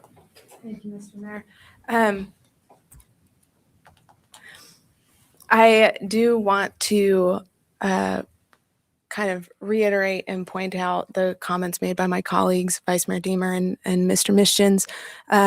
No one has said that this is to prevent abortion clinics from coming other than Mr. Feraldi. The point behind this is to have that control as far as where they are able to go. And whether they're able to have that exposure with students. And especially and there's a contrast in the maps, because if you look at this background, it's a kind of a light shaded color and it's hard to differentiate. In the other map, it's a blank white color and it's easier to differentiate. And there's clearly less spaces in this one than the other, but it's a lot harder to differentiate those spaces with the background color. What this does is it allows for us to have that authority that Mr. Feraldi is talking about wanting so much when it comes to these types of issues and exposure to children. I'm not favorable to, as I said before, putting a blanket conditional use permit over a bunch of different industries. I think that that's going to bog us down. I think it consolidates too much within council, honestly. I think having some of that clarity is valuable. And as far as the defensibility aspect, it really comes to rational basis. And the rational basis that has been put forward is putting unregulated medical facilities next to schools, and also the question of the community tenor and the protests or type of activity that could potentially bring into the middle of the community. So I see that actually being undercut if we do a broad brush and consolidate a bunch of power under council, and then we get bogged down in having to differentiate between these things. So I disagree, and I disagree with the representation of my colleague of our comments. And yeah, that's all. Thank you. Mr. Deemer. Thank you, Mr. Mayor. Yeah, I just want to say that any attempt to delay this, I would consider very unfriendly, no matter what the personal claim is on how you stand on the particular issue of abortion. Delaying this really makes no sense. We've been extremely meticulous in the words that we've chosen and the things that we've said. And I don't want any of that to be misconstrued. Not one iota, not one word. I will not let people put words in my mouth for sure. I think we have been down the road of regulating all the new medical clinics that came in the town in Lynchburg. And they went through the planning commission, and there were conditional use permits required, and they were approving so many of them, and it was happening so often that the committee was having a lot of time taken up to do that. I have no interest in bogging down council with this sort of decision, or bogging down the planning commission with what they chose not to be bogged down with.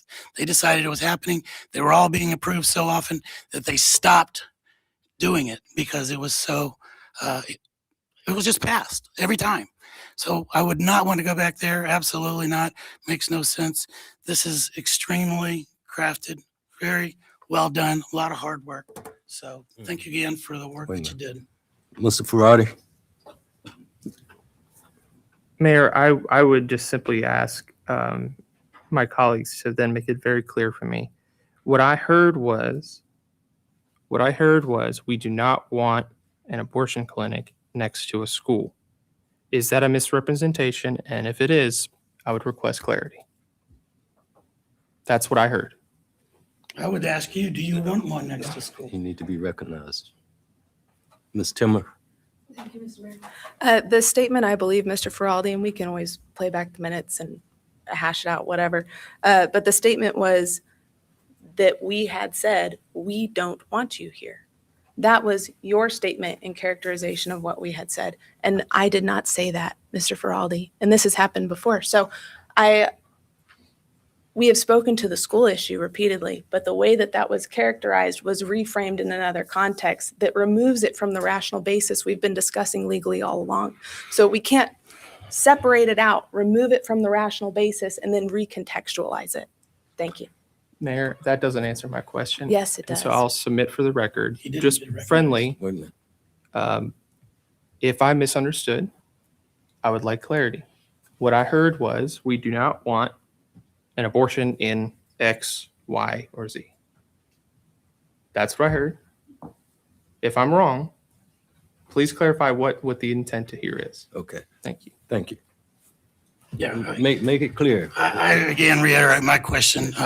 Do you No. want an abortion clinic next to children? I think there's a lot of places I would not like to have abortion clinics.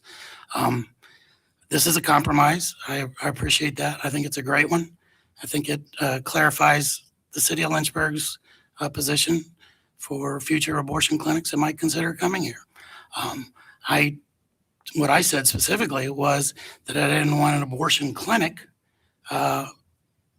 building a shop right next to a school. Heritage High School, a high school in my district where unplanned pregnancies is a serious issue that has to be dealt with by students and teachers every day, and parents, specifically parents. So that's sort of not every day, but it's frequent enough. And you don't want certain types of businesses in certain places, and that's what zoning is for. And that's what this is. This is a zoning issue. We've used zoning, and then the General Assembly has made it very clear that that's what they've empowered us to do, is to use zoning to affect our community. And we do that every day. We do zoning. That's what we're doing. We're expressing our wishes as a council and the people of the city of Lynchburg that we're happy to have this here and not so happy to have that there. That's called zoning, and that's what we do. So this is another example of exactly that power that the General Assembly gave us. And I'm hopeful that we will stop any attempts at delays or any shade thrown on this effort, which has taken a lot of hours to get us to this point. And any delay is very unfriendly. What's the mission?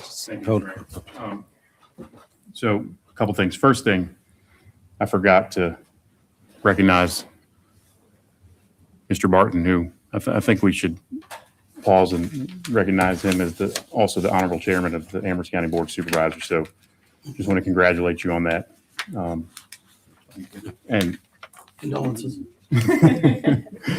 and, you know, how many times did we talk on the phone going back and forth about these changes? Quite a bit. Several, yes. And, you know, it was just an absolute pleasure working with Tom on this. And from the very beginning, it was about, hey, council said 7-0. This is what we want to see. And he wanted to make it as defensible as possible. And I don't know, Tom, how long have you been dealing with zoning? 32 years. 32 years. So we got a 32-year expert in the field, a veteran, and he's made these adjustments alongside, we've had outside legal counsel look at this too, subject matter experts in that arena as well. And they agree that this is defensible. And I'm going to take their word for it. The adjustments that Tom made were to make it more defensible. And I'm good with the product that we ended up with. I just wish we could have gotten, a couple more votes in the planning commission. I wish they would have watched our work session to understand really what this was. And that's where I stand. Mr. Ferrari? So again, Mayor, I think that what the Vice Mayor just stated is exactly where I'm coming from. We don't want this or that. That's zoning. We don't want this type of business. 50 years ago, we don't want a black business here. We don't want a black house here.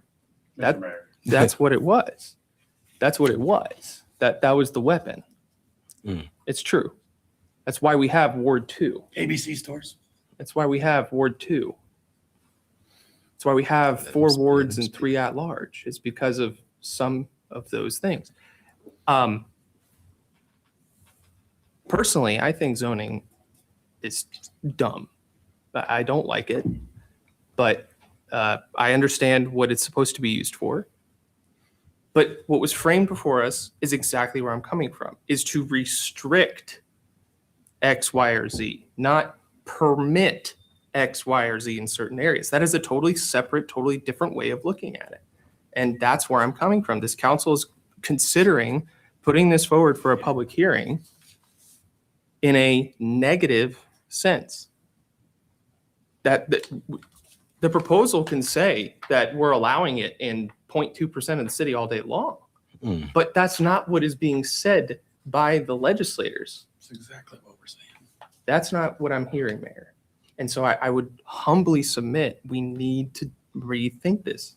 It is not an attempt to delay. It's an attempt to get it right.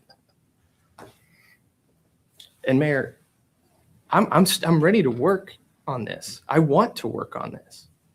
I really suggest that I ask for clarity. If I misunderstood, please tell me. And all I'm getting is scoffing and heads being thrown and smiles and smirks and laughs. I have so much more to say on this. We do have other things to get to. I think it is a mistake to move forward with this at this point. There's no vote. Mr. Missions? Now, again, I would just appreciate it if my colleague would stop trying to tell us what we said, because we have all said what we have all said. It's clear. If anybody has questions in the public about what we said, they can go back and they can watch the video. But we don't need somebody's interpretation about what we said. We've said what we've said. I think it's pretty clear. Again, I appreciate the work that you put into this, Tom. I think we should move on to the next agenda, Mr. Mayor. The issue here is abortion clinic, and this will appear January 27th before council. For public hearing. Mayor, before we. Yes, sir. The proposed ordinance that's in front of you all, the 7th ordaining clause speaks to an effective date. I just wanted to poll council to see if there's any objection to listing March 1st, 2026 as the effective date, assuming it's adopted later this month. March as opposed to what? It would be, normally it would be effective upon adoption. But as you'll see from the 7th ordaining clause, I've spoke to the publication by pamphlet. And normally when we do that, it's to basically utilize an exception under the charter to avoid an advertisement requirement that is in there before an ordinance can be effective. So to utilize that pamphlet requirement, there's a 30-day pamphlet waiting period essentially that the clerk uses to publish. And I figured if it's adopted the 27th of January, then March 1st would be just outside that 30-day period. The effective date. I'm okay with that. I'm just curious as to how, because there's been advertisement already, right? So the initial advertisement that I read cited January 27th or 20, I can't remember the date. It's a strange charter requirement. So for zoning amendments, generally, you have to do a publication with the planning commission and with city council, but this is something on top of it. So there's no additional advertisement except for the clerk posting what we call a pamphlet with the ordinance around City Hall showing when it'll be effective after its adoption. I mean, I'm okay with March 1st if that's. And it's only triggered when there's new sections created that could impose criminal penalties.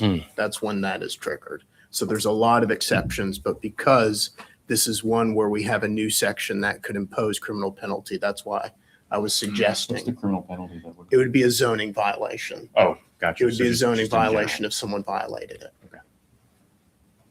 I have a question for the attorney. Mr. Deemer. So between January 27th and March 1st, hypothetically, if Planned Parenthood wanted to come in, they could put it anywhere on that first map during that time period. Whereas if it became effective on the date of January 27th, from that point, they would be able to, it permits them to put in a Planned Parenthood in just the specified approved space. So If there's staff approved it, yes. 30 days or whatever, like you said. If staff approved it by right. But interestingly enough, I think staff could, as part of that application process, say, look, we have an ordinance on the books. Pending, yeah. We're not going to do this without a change of counsel. Now, could we get, that's worst case scenario, obviously, if that was to happen, but Sounds like something conceivably, a lawsuit would have to probably solve. yes, conceivably, could it happen if it was approved? Yes. Mr. Missions. Thank you, Mr. Mayor. And I think that's a great question to bring that to light. But we also got to look at the reality of that timeline, because you'd have to acquire a parcel, whether that be through lease or through purchase. And if it was purchased, then there would be a closing process and all these other things. So I just realistically, I don't think that it would be an extreme. It would have to be the perfect. Perfect storm, correct. Yep, exactly. Yeah. So I'm good with the March 1st effective date, if that is what you believe makes the best of our charter requirement for that. I think that's acceptable. Okay. Everybody agree, March 1st?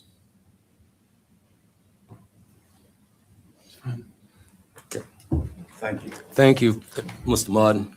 And again, congratulations, brother. Honorable Chair.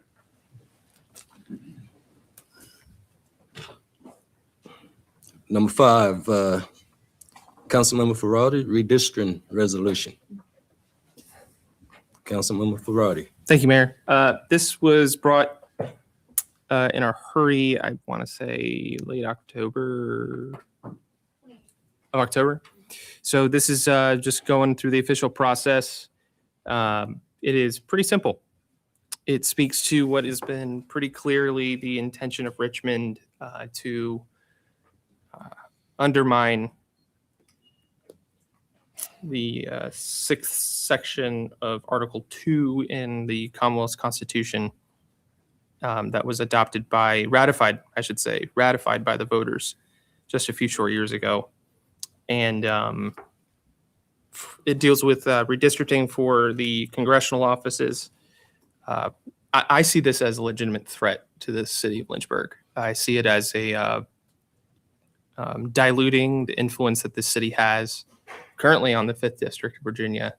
Whether it's Republican or Democrat, we are the population center. And if we were to be drawn like a bowl of spaghetti out to Blacksburg through 460 and up into Charlottesville and up into Harrisonburg, which has been proposed or has been shared as a potential concept. I don't see that as right. It violates everything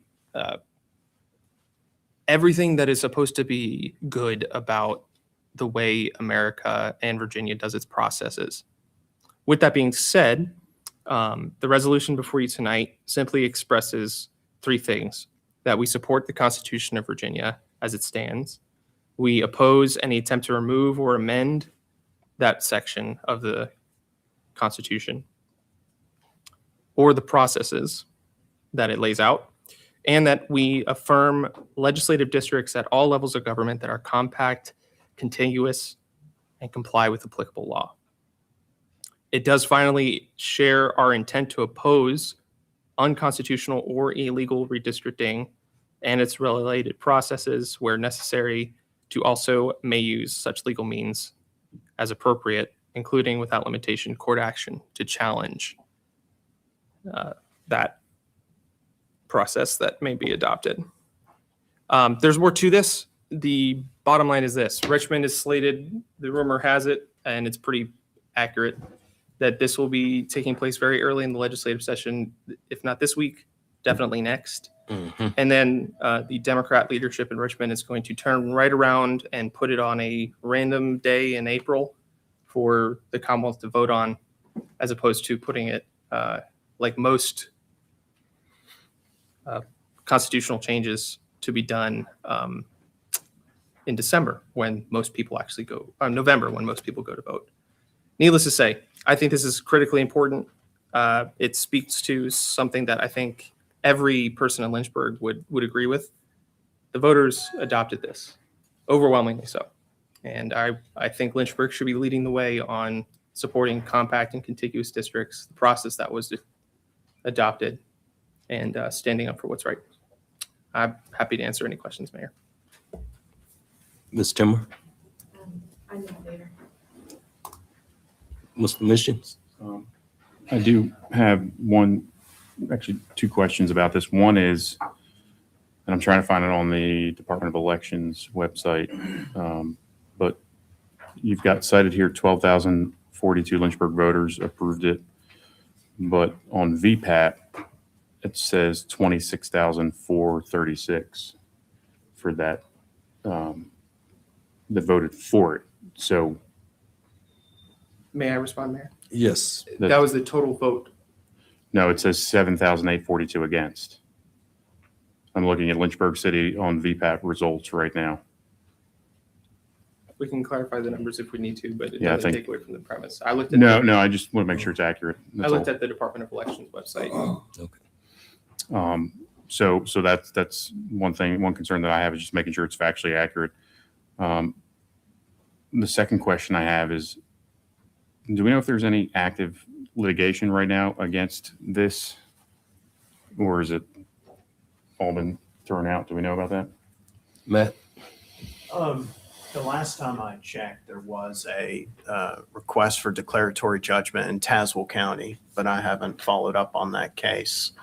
Certainly I can if that's of interest to City Council. But I do know that there has been requests that have been submitted. I just don't know the resolutions. Because of those. the only other thing that I would like to see maybe potentially added to this is directing the city attorney to file an amicus brief in favor of whoever that, whoever's litigating against the state on this one.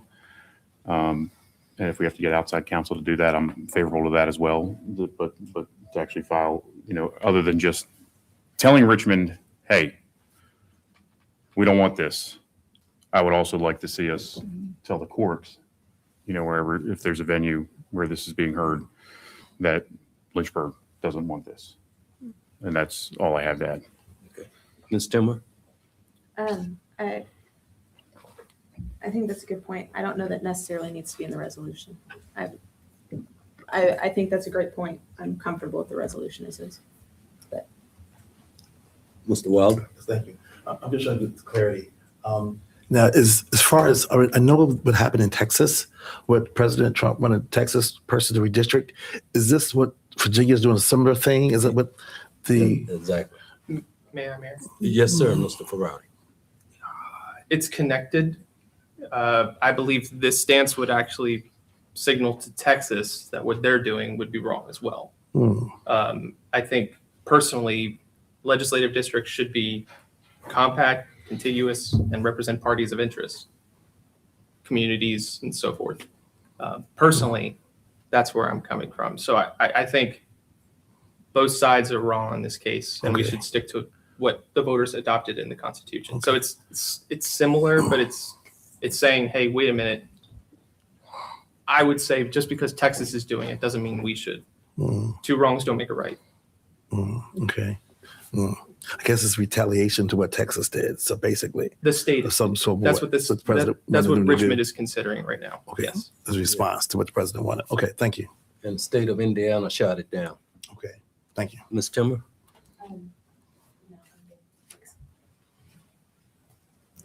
Any more discussion? Mr. Deemer? Thank you, Mr. Mayor. Thank you, Mr. Faraldi, for introducing this. I just want to concur that this gerrymandering is ugly. Gerrymandering is always ugly, no matter which party does it. Having contiguous districts is what the people want. They voted for. It's constitutional. It's kind of required. And those ugly, long spaghetti arms that we've seen on maps are not what the people of Virginia want. And I guarantee you that's not what they were voting for. And if these maps continue to move forward, I think the people of Virginia are going to speak pretty loudly that that is not what they wanted. That's not what they voted for in the past. So thank you for doing this. Anyone else? What's the mission? Just one thing for the record, I just pulled it up on the Department of Elections website. The numbers are 26,436 for in favor of, and 7,842 against is on the Department of Elections website. Friendly amendment. So that's my friendly amendment would be to just amend Make that. it accurate. Make it accurate. That's Mayor, all. I'd request we take that up in 2 weeks when Which it's actually that's up for the fine. vote. We'll just do it all then. Yes, sir. Thank I'm you. comfortable with that. Moving on. Work session agenda item number 6, Ms. Donna Whit.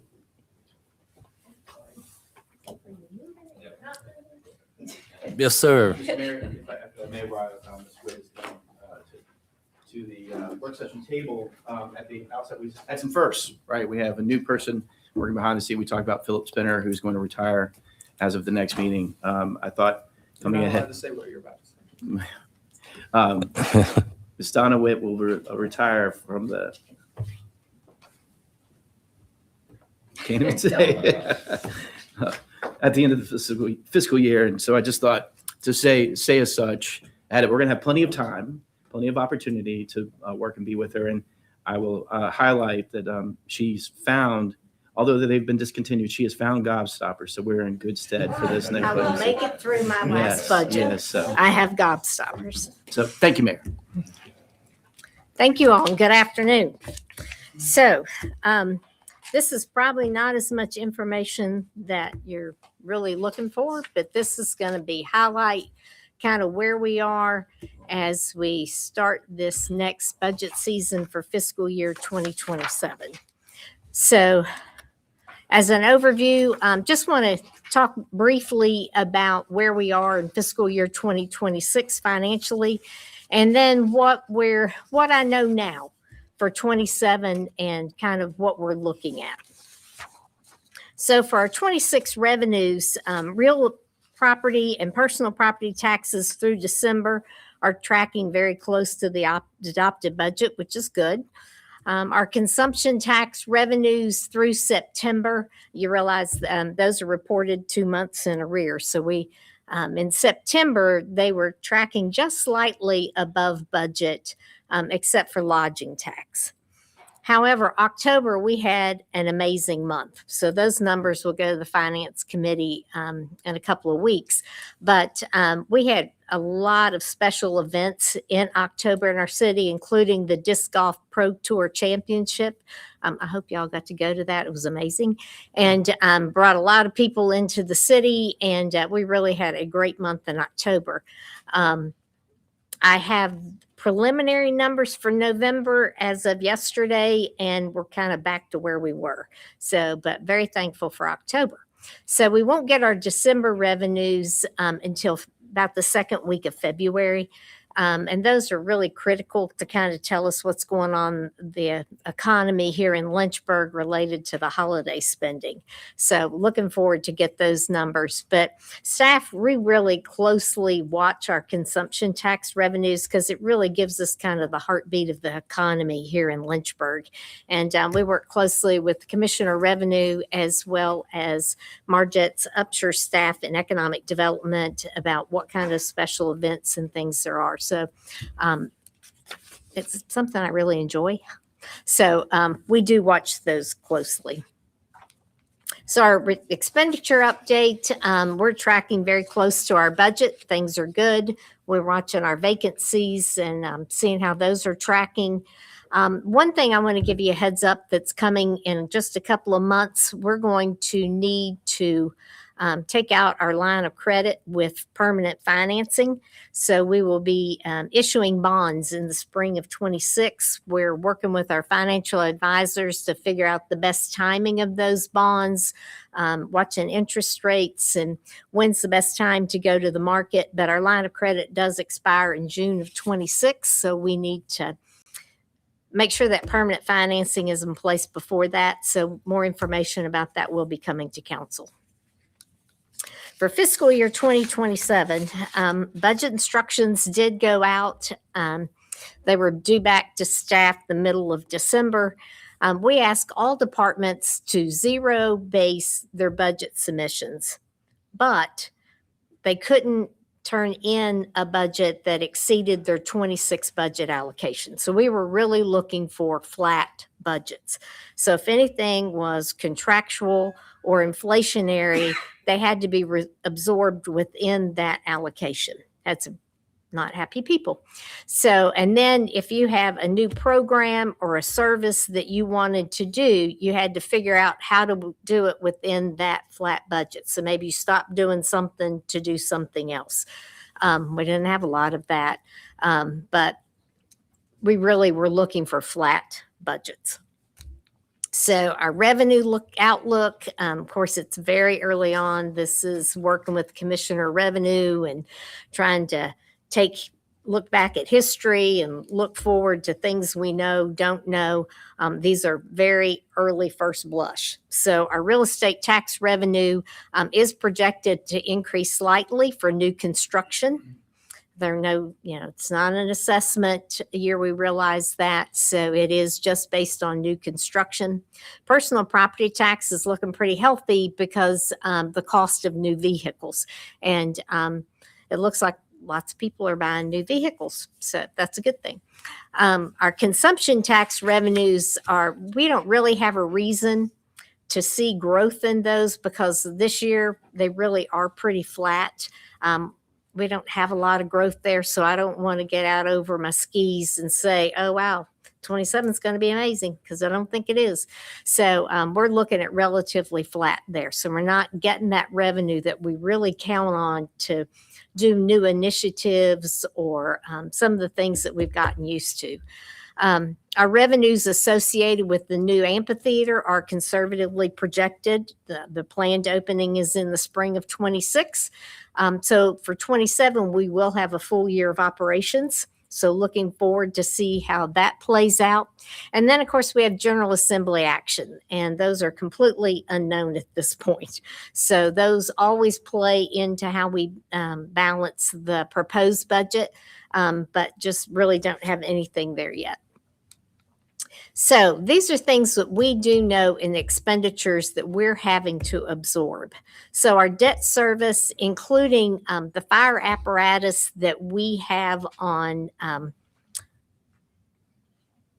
order. Thank you. Couldn't think of the word. Well, we've already ordered this apparatus. Some of them are for Station 9. Some of them are replacements. But because it's taking so long, up to 3 years to get something built, we're having to put them out there, but we do need to pay debt service on them. They're on the line of credit, or some of them we're going to have to permanent finance to save some interest costs. So that more information on that coming up.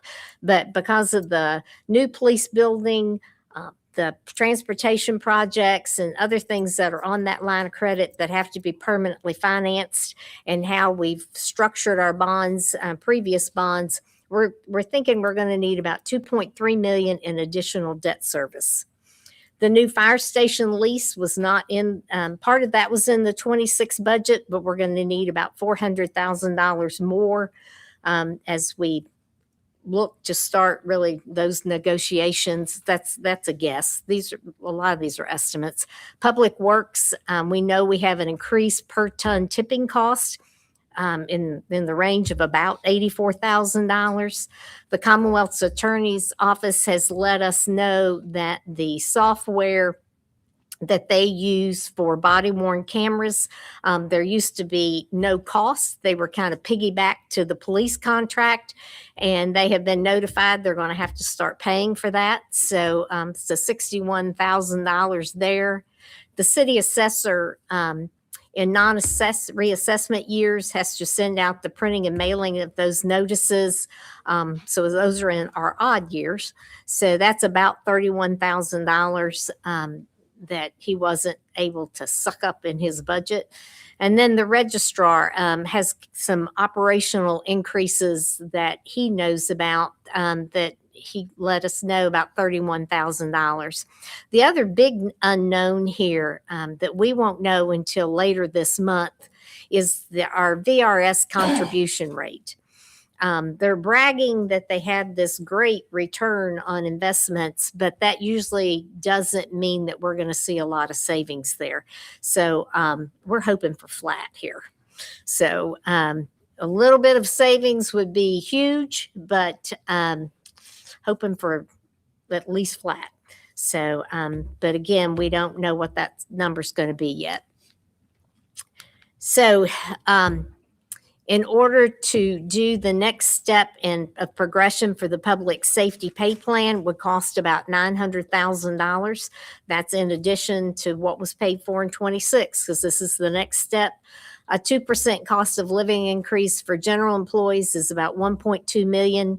The state has proposed 2% for teachers and state employees, so that's what the number is for the city.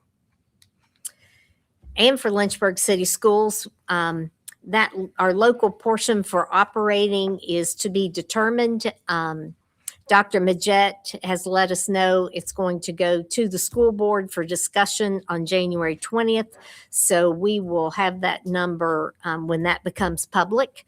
So, and again, we shared our budget instructions with them to let them know what city departments we're looking at. So, but the first calc tool that has come out for schools reflects about a 4.2 million in additional funding from the state for Lynchburg City Schools. And also the governor's proposed budget does include a one-time 2% bonus to be provided in this year, and also a 2% increase for 2027. And just remember that about 1/3 of their positions are SOQ positions that would be funded by the state, and the other 2/3 would need to come from a local allocation. So we need to just keep that in mind, but that's what we know now. So our takeaways, we're going to need revenue growth to maintain our current levels of service, more for additional investment and other city council priorities.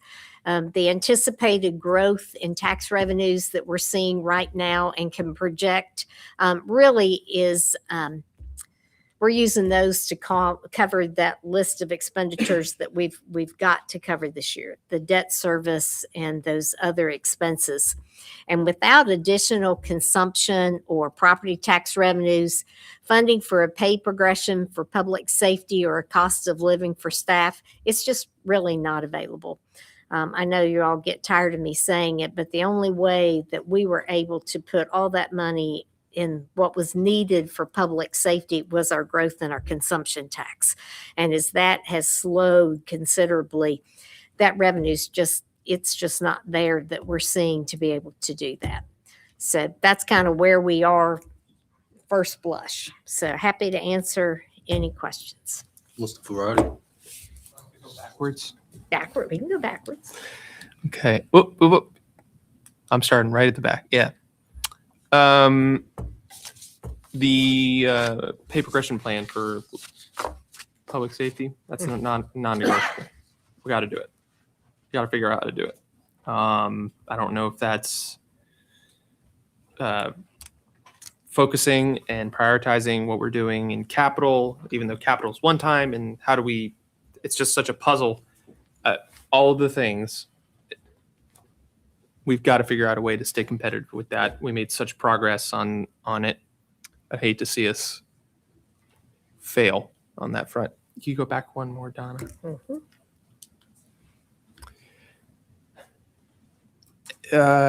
Is this in reference to what was in the paper Yeah, there was week? the article in the paper that they were looking for about 7.1 in additional funding. It wasn't written in the article. We don't have that number yet to know if all of that was local or if part of that was state money. So when that becomes public before the 20th, we'll know what that number is. I'd encourage council to withhold any sort of judgment on what was in the newspaper until the superintendent proposes her budget on the. No offense, Mark. On the. Okay. I wasn't sure. Okay. On the 20th. Very fair, Greg. I'll share this then. So it's ironic in a very light sense that this is the very next slide back, going backwards, because this is where I'm coming from. Councilman has made a lot of progress on public safety for a compensation package over the last number of years. And one of the problems, it's not as bad, it's still there, but very, very pronounced when I was first elected, was related to compression and retention. And we've done a lot of progress. This has helped. When I look at what the schools was at least referencing, maybe not the numbers, but was referencing, I am all about having starting pay be as competitive as possible. I get that. But in my viewpoint, the most competitive thing we need to be at is having the transparency to look a potential teacher in the eye and say, if you're with us for 8 years, here's where you'll be getting paid if you're average. Like, just, this is it. A de facto increase on starting pay is going to continue to bring that compression, that retention stress on your tenured teachers. And I see that as a real problem. I would love to see our school board start focusing on keeping people long-term, not just keep inching up the starting compensation. Let's say, right now, I think it's 47, 48. I forget what the number is. For starting teacher, that's Nelson County is way out, way high. But if we're able to tell the teacher, yeah, you're starting out lower, but you give it 5 years, you give it 10 years, you're going to be making the same at Nelson County you started out that you are right now. Whereas if you come to us, if we had a plan like this, you'd be making X over time, and it's going up and up and up and up. So that's one of the things I wanted to highlight here is there were a lot of other proposals, but I would love to see us be more competitive with maintaining and prioritizing the people we have and taking care of them for choosing to be here, not just the starting compensation. Donna, can you go back one more slide for me? There was one other thing I wanted to at least reference and keep going. Sorry. All right, just go slowly and I'll let you. There was one other thing. I'm just trying to remember it. Oh, this was it. Thank you. So it says the wording on this is very, very, very particular, and I mean it tongue in cheek. The real estate tax revenue is projected to increase slightly for new construction, but overall, maybe about a month ago, but overall, we actually haven't received the full amount that we're supposed to be receiving for real estate taxes. Is this in just the new construction sector, or is this real estate taxes overall are above what we projected? Because I don't think that's what we expected. This is talking about Just new the construction? revenue based on new construction for 27. Are you Understood. talking about collections for 26? Yes. So this year they're coming in and as we expected. I think in 25 we didn't quite meet our budget projection for real estate. Yeah. So, but 26, right now we've received about 50% for both personal property and for real property. So we're right where we expect to be. Yeah, I just didn't want to get confused on the particular wording of what Yeah. you're saying with that first point. No, this is based on assessments that we would calculate the revenue. We get the assessments from Jeff Bandy. And so we just calculate the tax based on what he tells us the assessments are. And he said that for new construction, he is seeing a slight increase.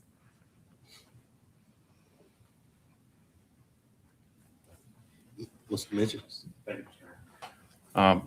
Thank you, Donna. If you could go forward one slide, I think it is. This one right here.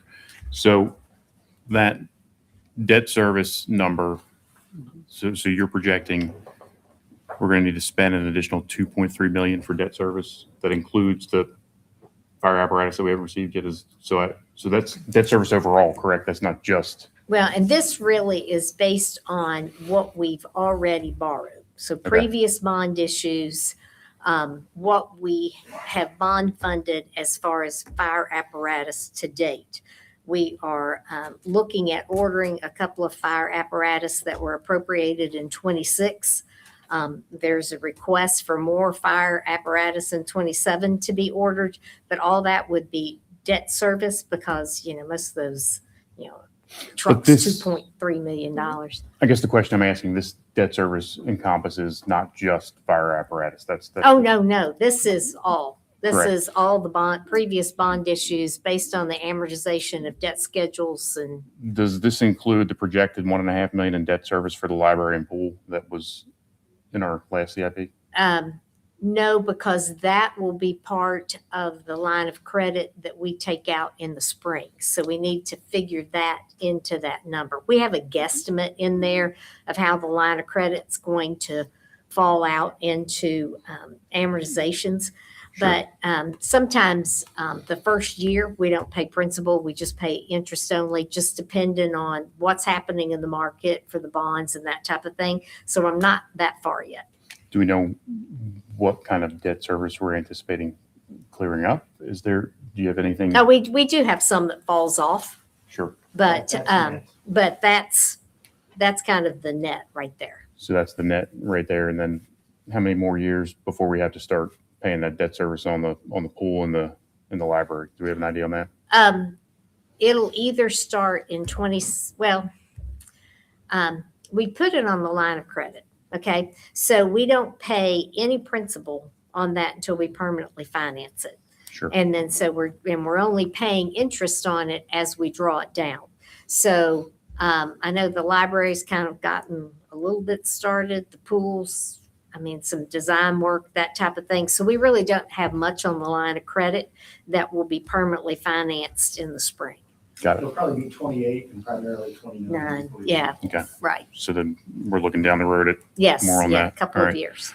The next question that I have is the Virginia Retirement System contribution increase. Is that something that you're anticipating in a change in the percentage, or I'm curious about or is that based on It's the employer share. the employer share? It's employer share. Right now, this every employee pitches in their 5%, but this is strictly the employer share. Do we anticipate the rate on that changing is what I'm asking. I'm praying for flat. Okay. Because I know it's changed over the years. Yeah, we actually had a little bit of savings. It's set in the governor's budget, but they don't really publicize it until the end of January, so we can't access that information. But they generally set it by the General Assembly. And the last 2 years, it actually decreased a hair. We had a little bit of savings. I'm being told that the reason our VRS contribution is so high compared to some other localities is the number of fire and police that we have. The public safety drives up our number. Sure. So we're adding fire and police, so we'll worry. Got it. And then the last question I have, just kind of looking backwards in the last budget process, we had that increase of about 17% in the city manager's office budget. If we could get something that shows probably FY24 and FY25, the salary amounts in the city manager's office, what they were in 24 and then what they were in 25, that would, I think, be helpful. Those are in the published 24 and 25 budget documents. I mean, by individual position, that'd be helpful. Thank you. Thank you, Bob. Thank you so much for you and the team for doing an amazing job. Thank you for predicting the calculations. We appreciate that. Getting a snapshot of where we are and where we might be going and where some of the challenges might be. Reflecting on last year, I know we made some reductions in our real estate taxes and other things. Are you finding it more challenging now going forward to balance with the citizens, what the city needs to function? Yes. Part of that's cash flow. And part of it is everything's getting more and more expensive. And when we're not seeing those consumption tax revenues increase the way we need them to, more stress is put on our real estate tax and what we need from that to run the city. Thank you. Appreciate that. Anyone else? Mr. Ferrari? Mayor, I would say my colleague raises an excellent point, that it does put stress and it makes this operation harder in running the city. And I think for a very long time,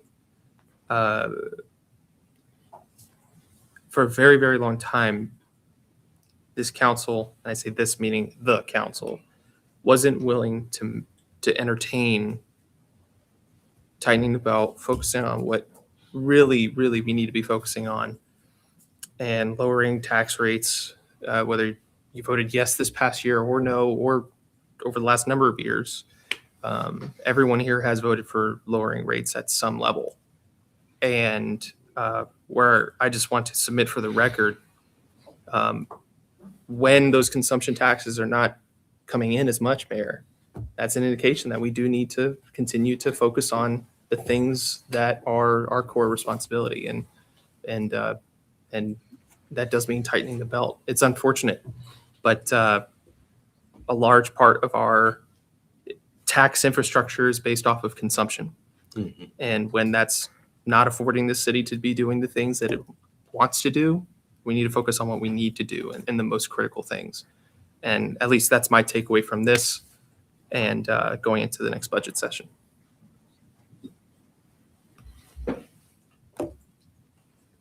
Anyone else?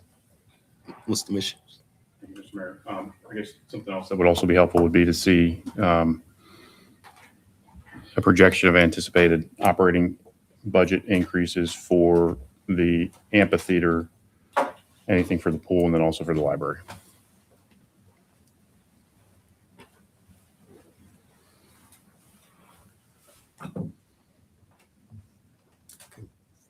Thank you.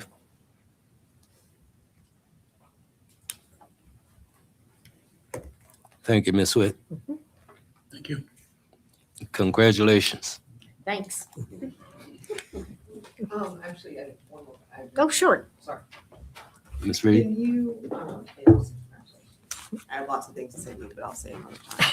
Aside from thank you. Could you also, as we get closer, include the increase of costs for just goods and services that we're seeing citywide last year to this year? Department-wide. And that helps us see where the increases are that, like in every household, we see them, but we'll be able to explain what we're having to spend on and why. Thank you. What's the missions? And one thing that's helpful, thank you. Ms. Reed, something else that would be helpful to see kind of broken out would also be, I'm very curious how much we are spending in consulting and how that's changed over the years. Large or small, I think that seeing what we're spending on consulting is probably beneficial because I think that we probably also have a lot of talent here where maybe we can scale back that and rely more on our staff instead of outside consultants. Anyone else? Thank you again, Ms. Witt. Roll call. Mr. Ferrari? Thank you, Mayor. On the agenda before you, I'm just trying to pull up my notes. On the agenda before you, there's a resolution in roll call that I would like to see us pursue. If my understanding is correct, this will be before council for a bid review in 2 weeks. Is that correct? My proposal is very simple. It is to reaffirm the section waste status for the Second Amendment for the city of Lynchburg, the same resolution from a few years ago. And more can be said.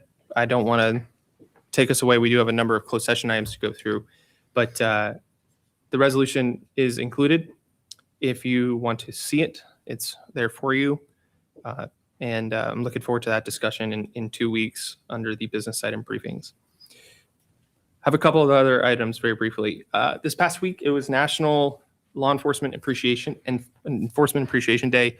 I wanted to make sure we highlighted that. I chose not to do anything on social media this time around. I wanted to do it from my seat here and just continue to express my appreciation for everything that our officers do and their support staff to keep the city safe. So thank you all, truly. We also have something else coming up that I think needs to be taken a look at, and I've done some research on it. I'm not saying this is another thing for us to consider, expressing opposition, but it's something to be mindful of because candidly, I don't know if it's going to pass or not. But there's a proposal in Richmond that is saying localities, us, can take a vote down the line and put a 1% additional sales tax for school construction. And at face value, it seems really, really good insofar as pragmatic from a Richmond perspective, meaning localities, if you want to do it, you put it forward to a referendum and you vote on it and you are paying for school construction in that perspective. I disagree with it. I want to clarify that, but that's at least maybe from a Richmond mindset why one might support it. I did some research, and this is why I want my colleagues, I'm requesting my colleagues do their homework on it so that way they're educated on it, not to say that we take a vote and tell Wendell and Mark to vote against it. I'm requesting that we do homework. Here's why. An additional 1% on sales tax for us would equate to another $18 or so million, give or take. If you bond that, I've learned over my time here that bonding something means you can tenfold that line of credit. So it effectively could be over $150 million, if not more.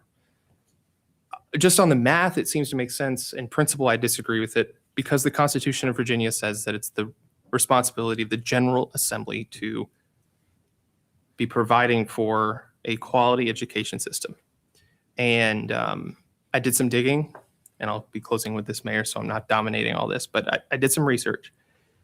If it's $18 million, give or take, for the city of Lynchburg, the county of Fairfax would be getting close to $750 million annually. I went and looked at their budget paperwork.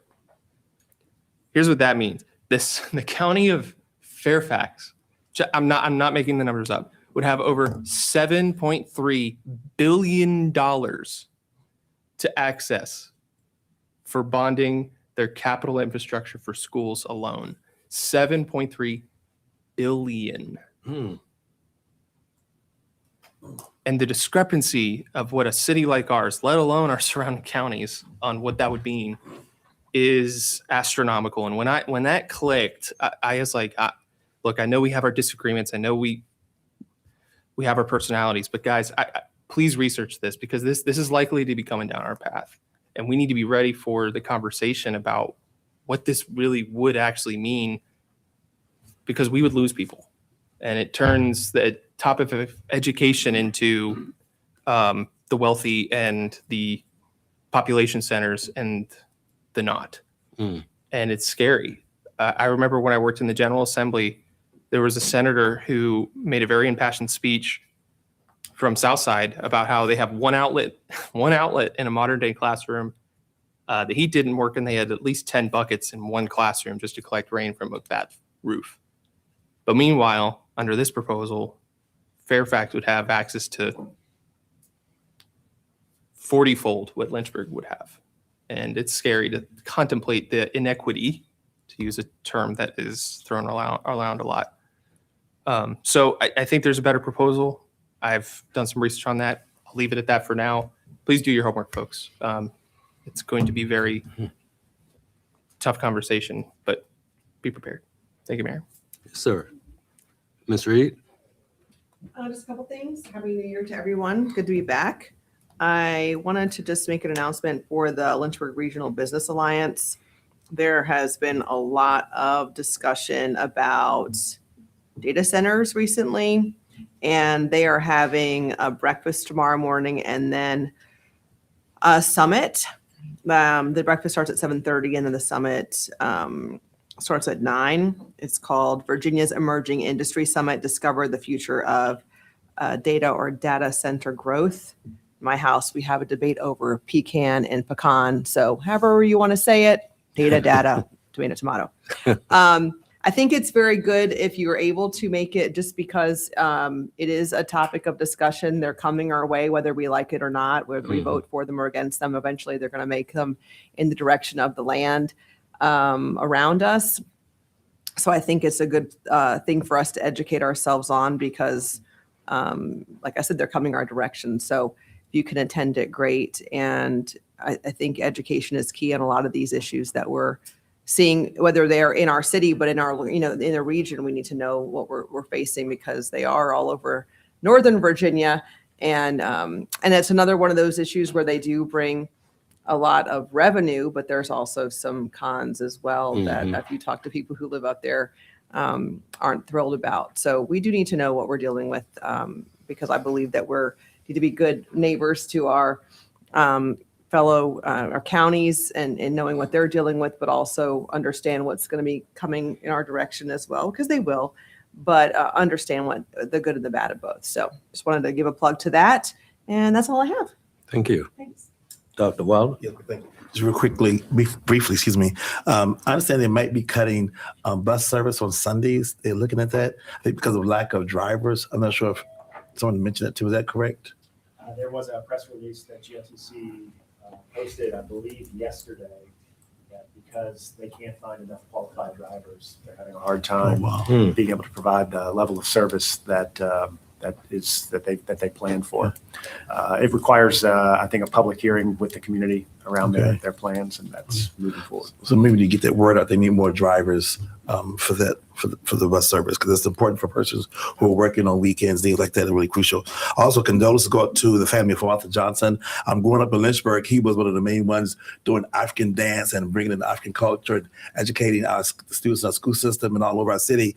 He passed, I believe, on Sunday night. So we want to do what is in our condolences to Arthur Johnson's family. He was a strong citizen over the years, is my growing up years.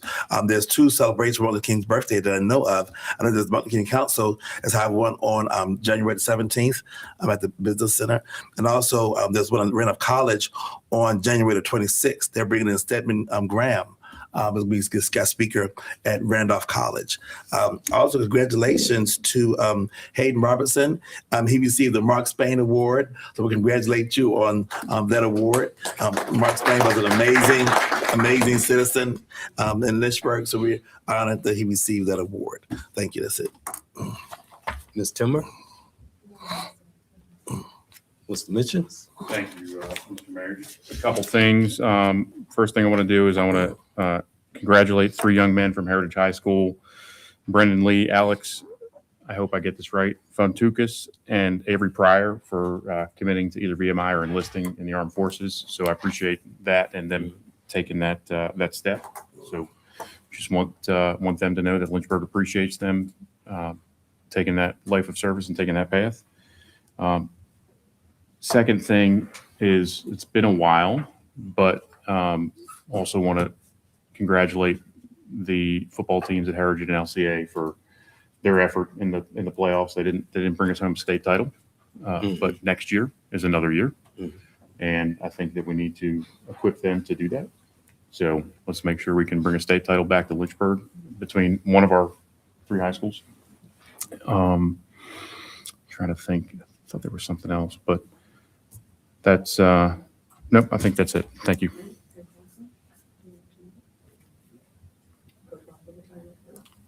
I mean, yeah, we missed that, but Coach Rocker's retired from LCA too. Yep. Yes. Mr. Deemer? Thank you, Mr. Mayor.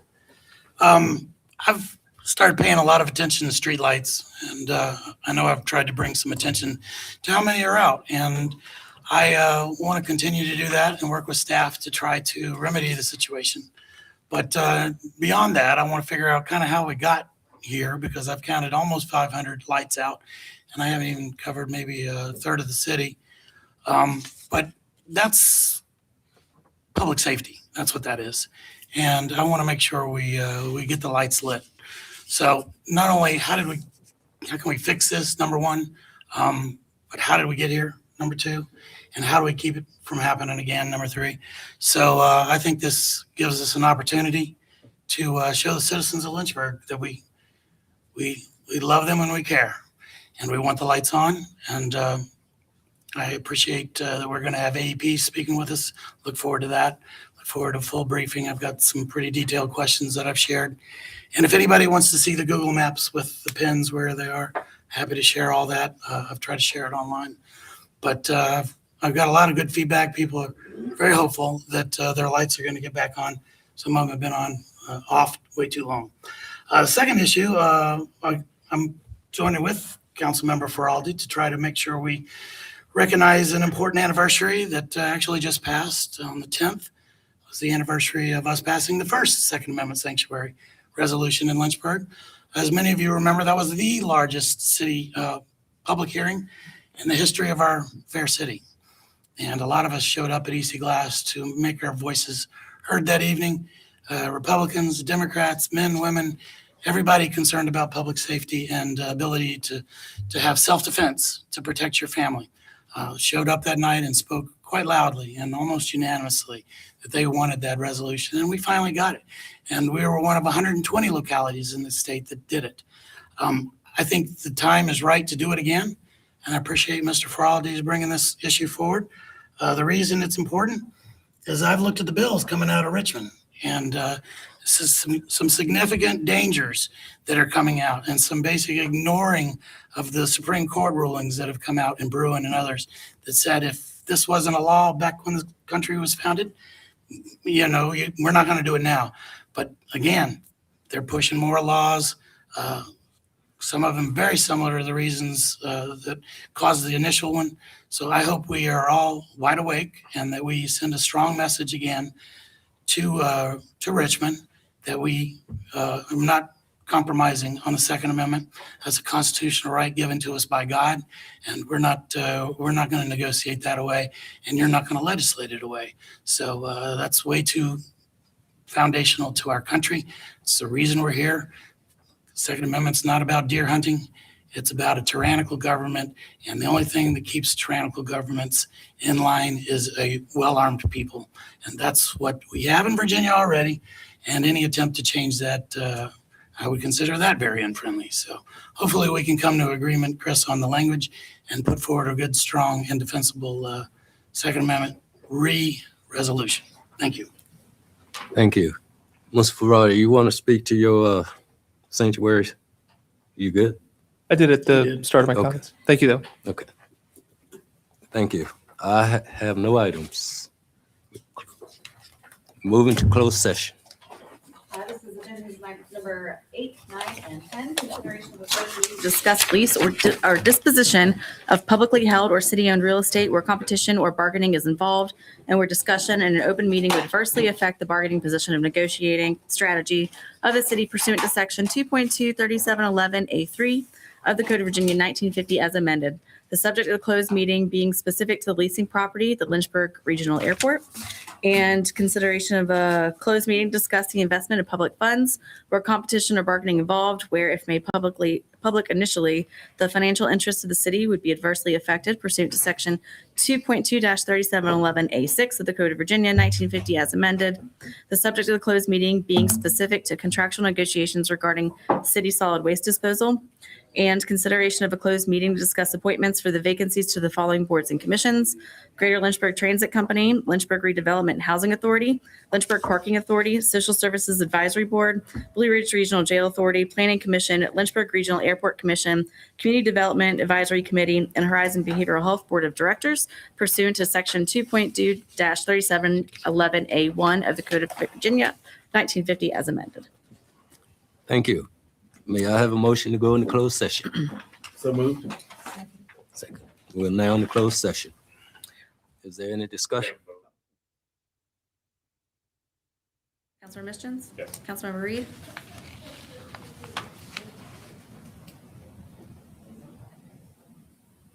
Well, I had wanted to discuss it before we voted. Is that proper? Mr. Parliamentarian? I think once the vote is called, discussions concluded. Certainly, you all could agree to open it. If you wanted for discussion, we'd have to revote. Sorry, 5:40. I'm just trying to move on. You need discussion. Based on what happened last time, yes. Okay. So we move not to go into closed session, but Well, if you can just recall the motion and vote and let's re-vote again, or just let it go backwards. Okay, I think the motion is properly on the floor. I understand. I'm speaking to the president of our council. Mayor, you want discussion. Point of order. I would like you to ask Mr. Friedman what the proper procedure would be here Point of order. so that we can have a discussion. Point of order. You already said. There's a motion on the floor. There's a second. We've already started voting. It's out of order to try to have a discussion or debate right now, Mr. And Mayor. then Mr. Friedman told me what he could do, and Mr. I'm asking Friedman. him to do that. So, as stated, where we are is, once the vote is called, discussion isn't typically held. The only way to open discussion is for council as a group to agree to reopen. So you all could do that by, really the best way to do it is by consensus, if that's where you want to go, versus motions to cancel or whatever, Yeah. but that would be my suggestion. I'm not agreeing for consensus. Mr. Ferrari. Mayor, I did hear you call for discussion and then you moved to a vote Yes. because you didn't hear any. I would also say that respectfully, and I mean this humbly, there are many comments made where there are efforts to silence or not permit commentary. If a council member wants to say something on the record, they should have the ability to do so, and we should grant that opportunity. My only thing I wanted to say is, I don't want to go into closed if anybody's recording anything. Exactly. That's my concern. So if there's going to be phones recording, if there's going to be phones in the room, anything, or otherwise we're just all, I'm just going to put my phone up right now and start recording too. And I'm just going to hold it like here the whole time we're doing it. That's fine. Point of inquiry, actually. Yes. Okay, I have something to say to this. Our closed session is executive meetings. And we shouldn't be recording our executive meetings. It's privileged information. Would you say, Matt? And so, I guess we're still in open session. That's my understanding. Yes, I got it. So what I would submit is, Mayor, may I say something just very quickly before you respond? Very briefly. Quickly, I gotta use the restroom. I would look to my friend, our city attorney, and say, whatever you're about to say, I would leave it for a closed session conversation. Mhm. That's all. oh, we wait for give the mayor a Yeah, breather. that's Mayor back. Come I did. come back. This is something that everyone should be Trying to here bring up for. a point of inquiry, which I know he wanted to talk first, but I don't mind inquiring of you while he's not here. We can tell him your answer if we need to. Is there anything in law, statute, or our rules of procedure that says we are not allowed to take notes or record for our own personal use what transpires in a closed session? So, again, this is probably good for the mayor to hear if we could wait. Yeah, we probably should. Yeah. If you want to do that, that's fine. May I, Vice Mayor, may I ask you a similar question?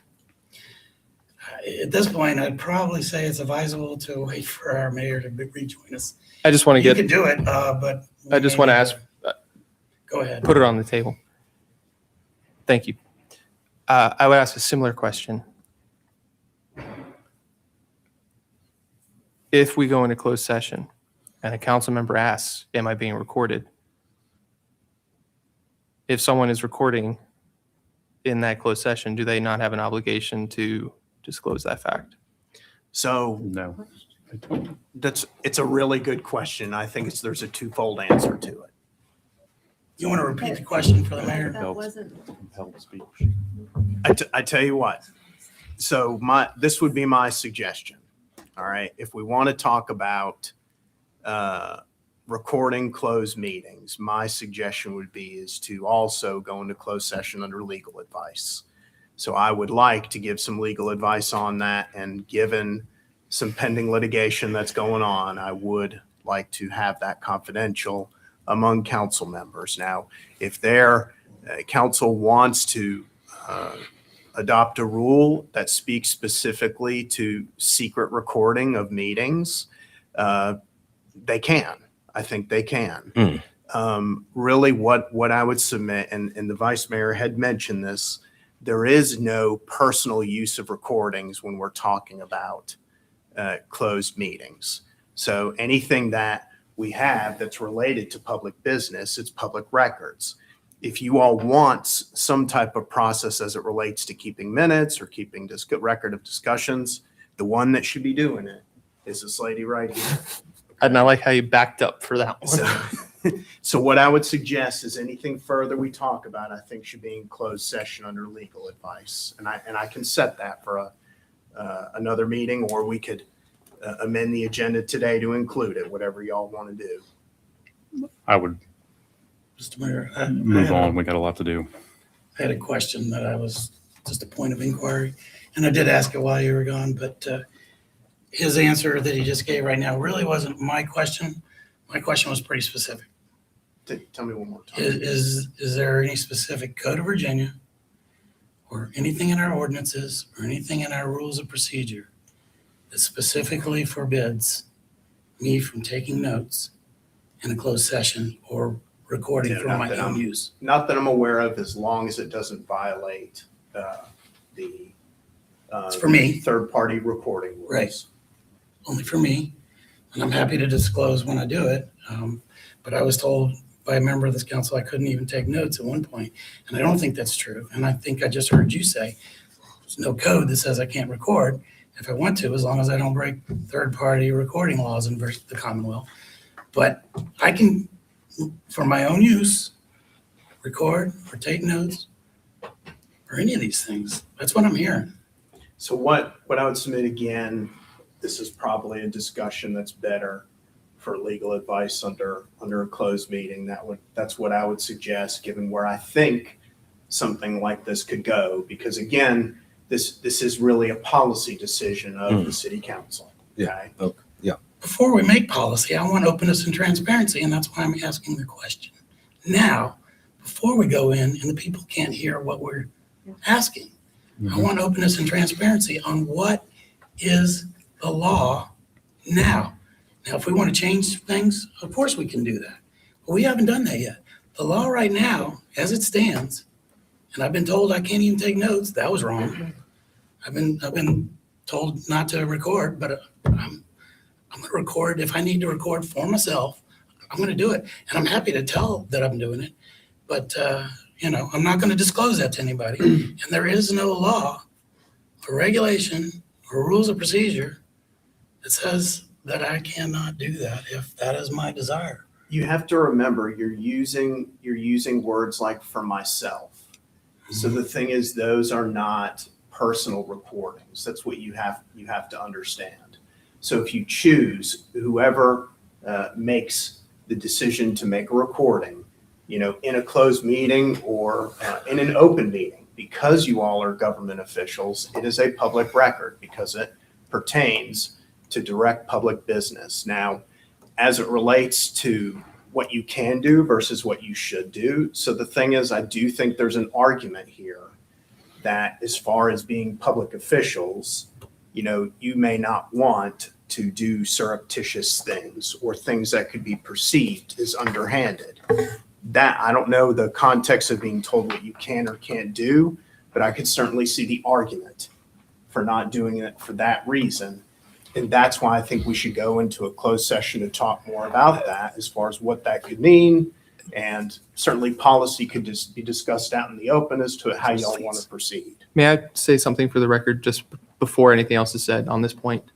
If this conversation will continue, either in closed or open, I would like to recuse myself and step away so you all can have a candid conversation. Is that okay with you? And then step back in when you go into the ones on the agenda. I just want to be fair. I'm also fine putting this on as an agenda item for another time because Yes. I have a major issue with all this. Yes. And the fact that things are being taken out of closed, people are being buying courtesy copied on things that are not for them and so forth. So I just wanted to bring it up because I'm not comfortable with some of this. And I Okay. think it's inappropriate. All right, Mr. Missions, and we got to get back to our close.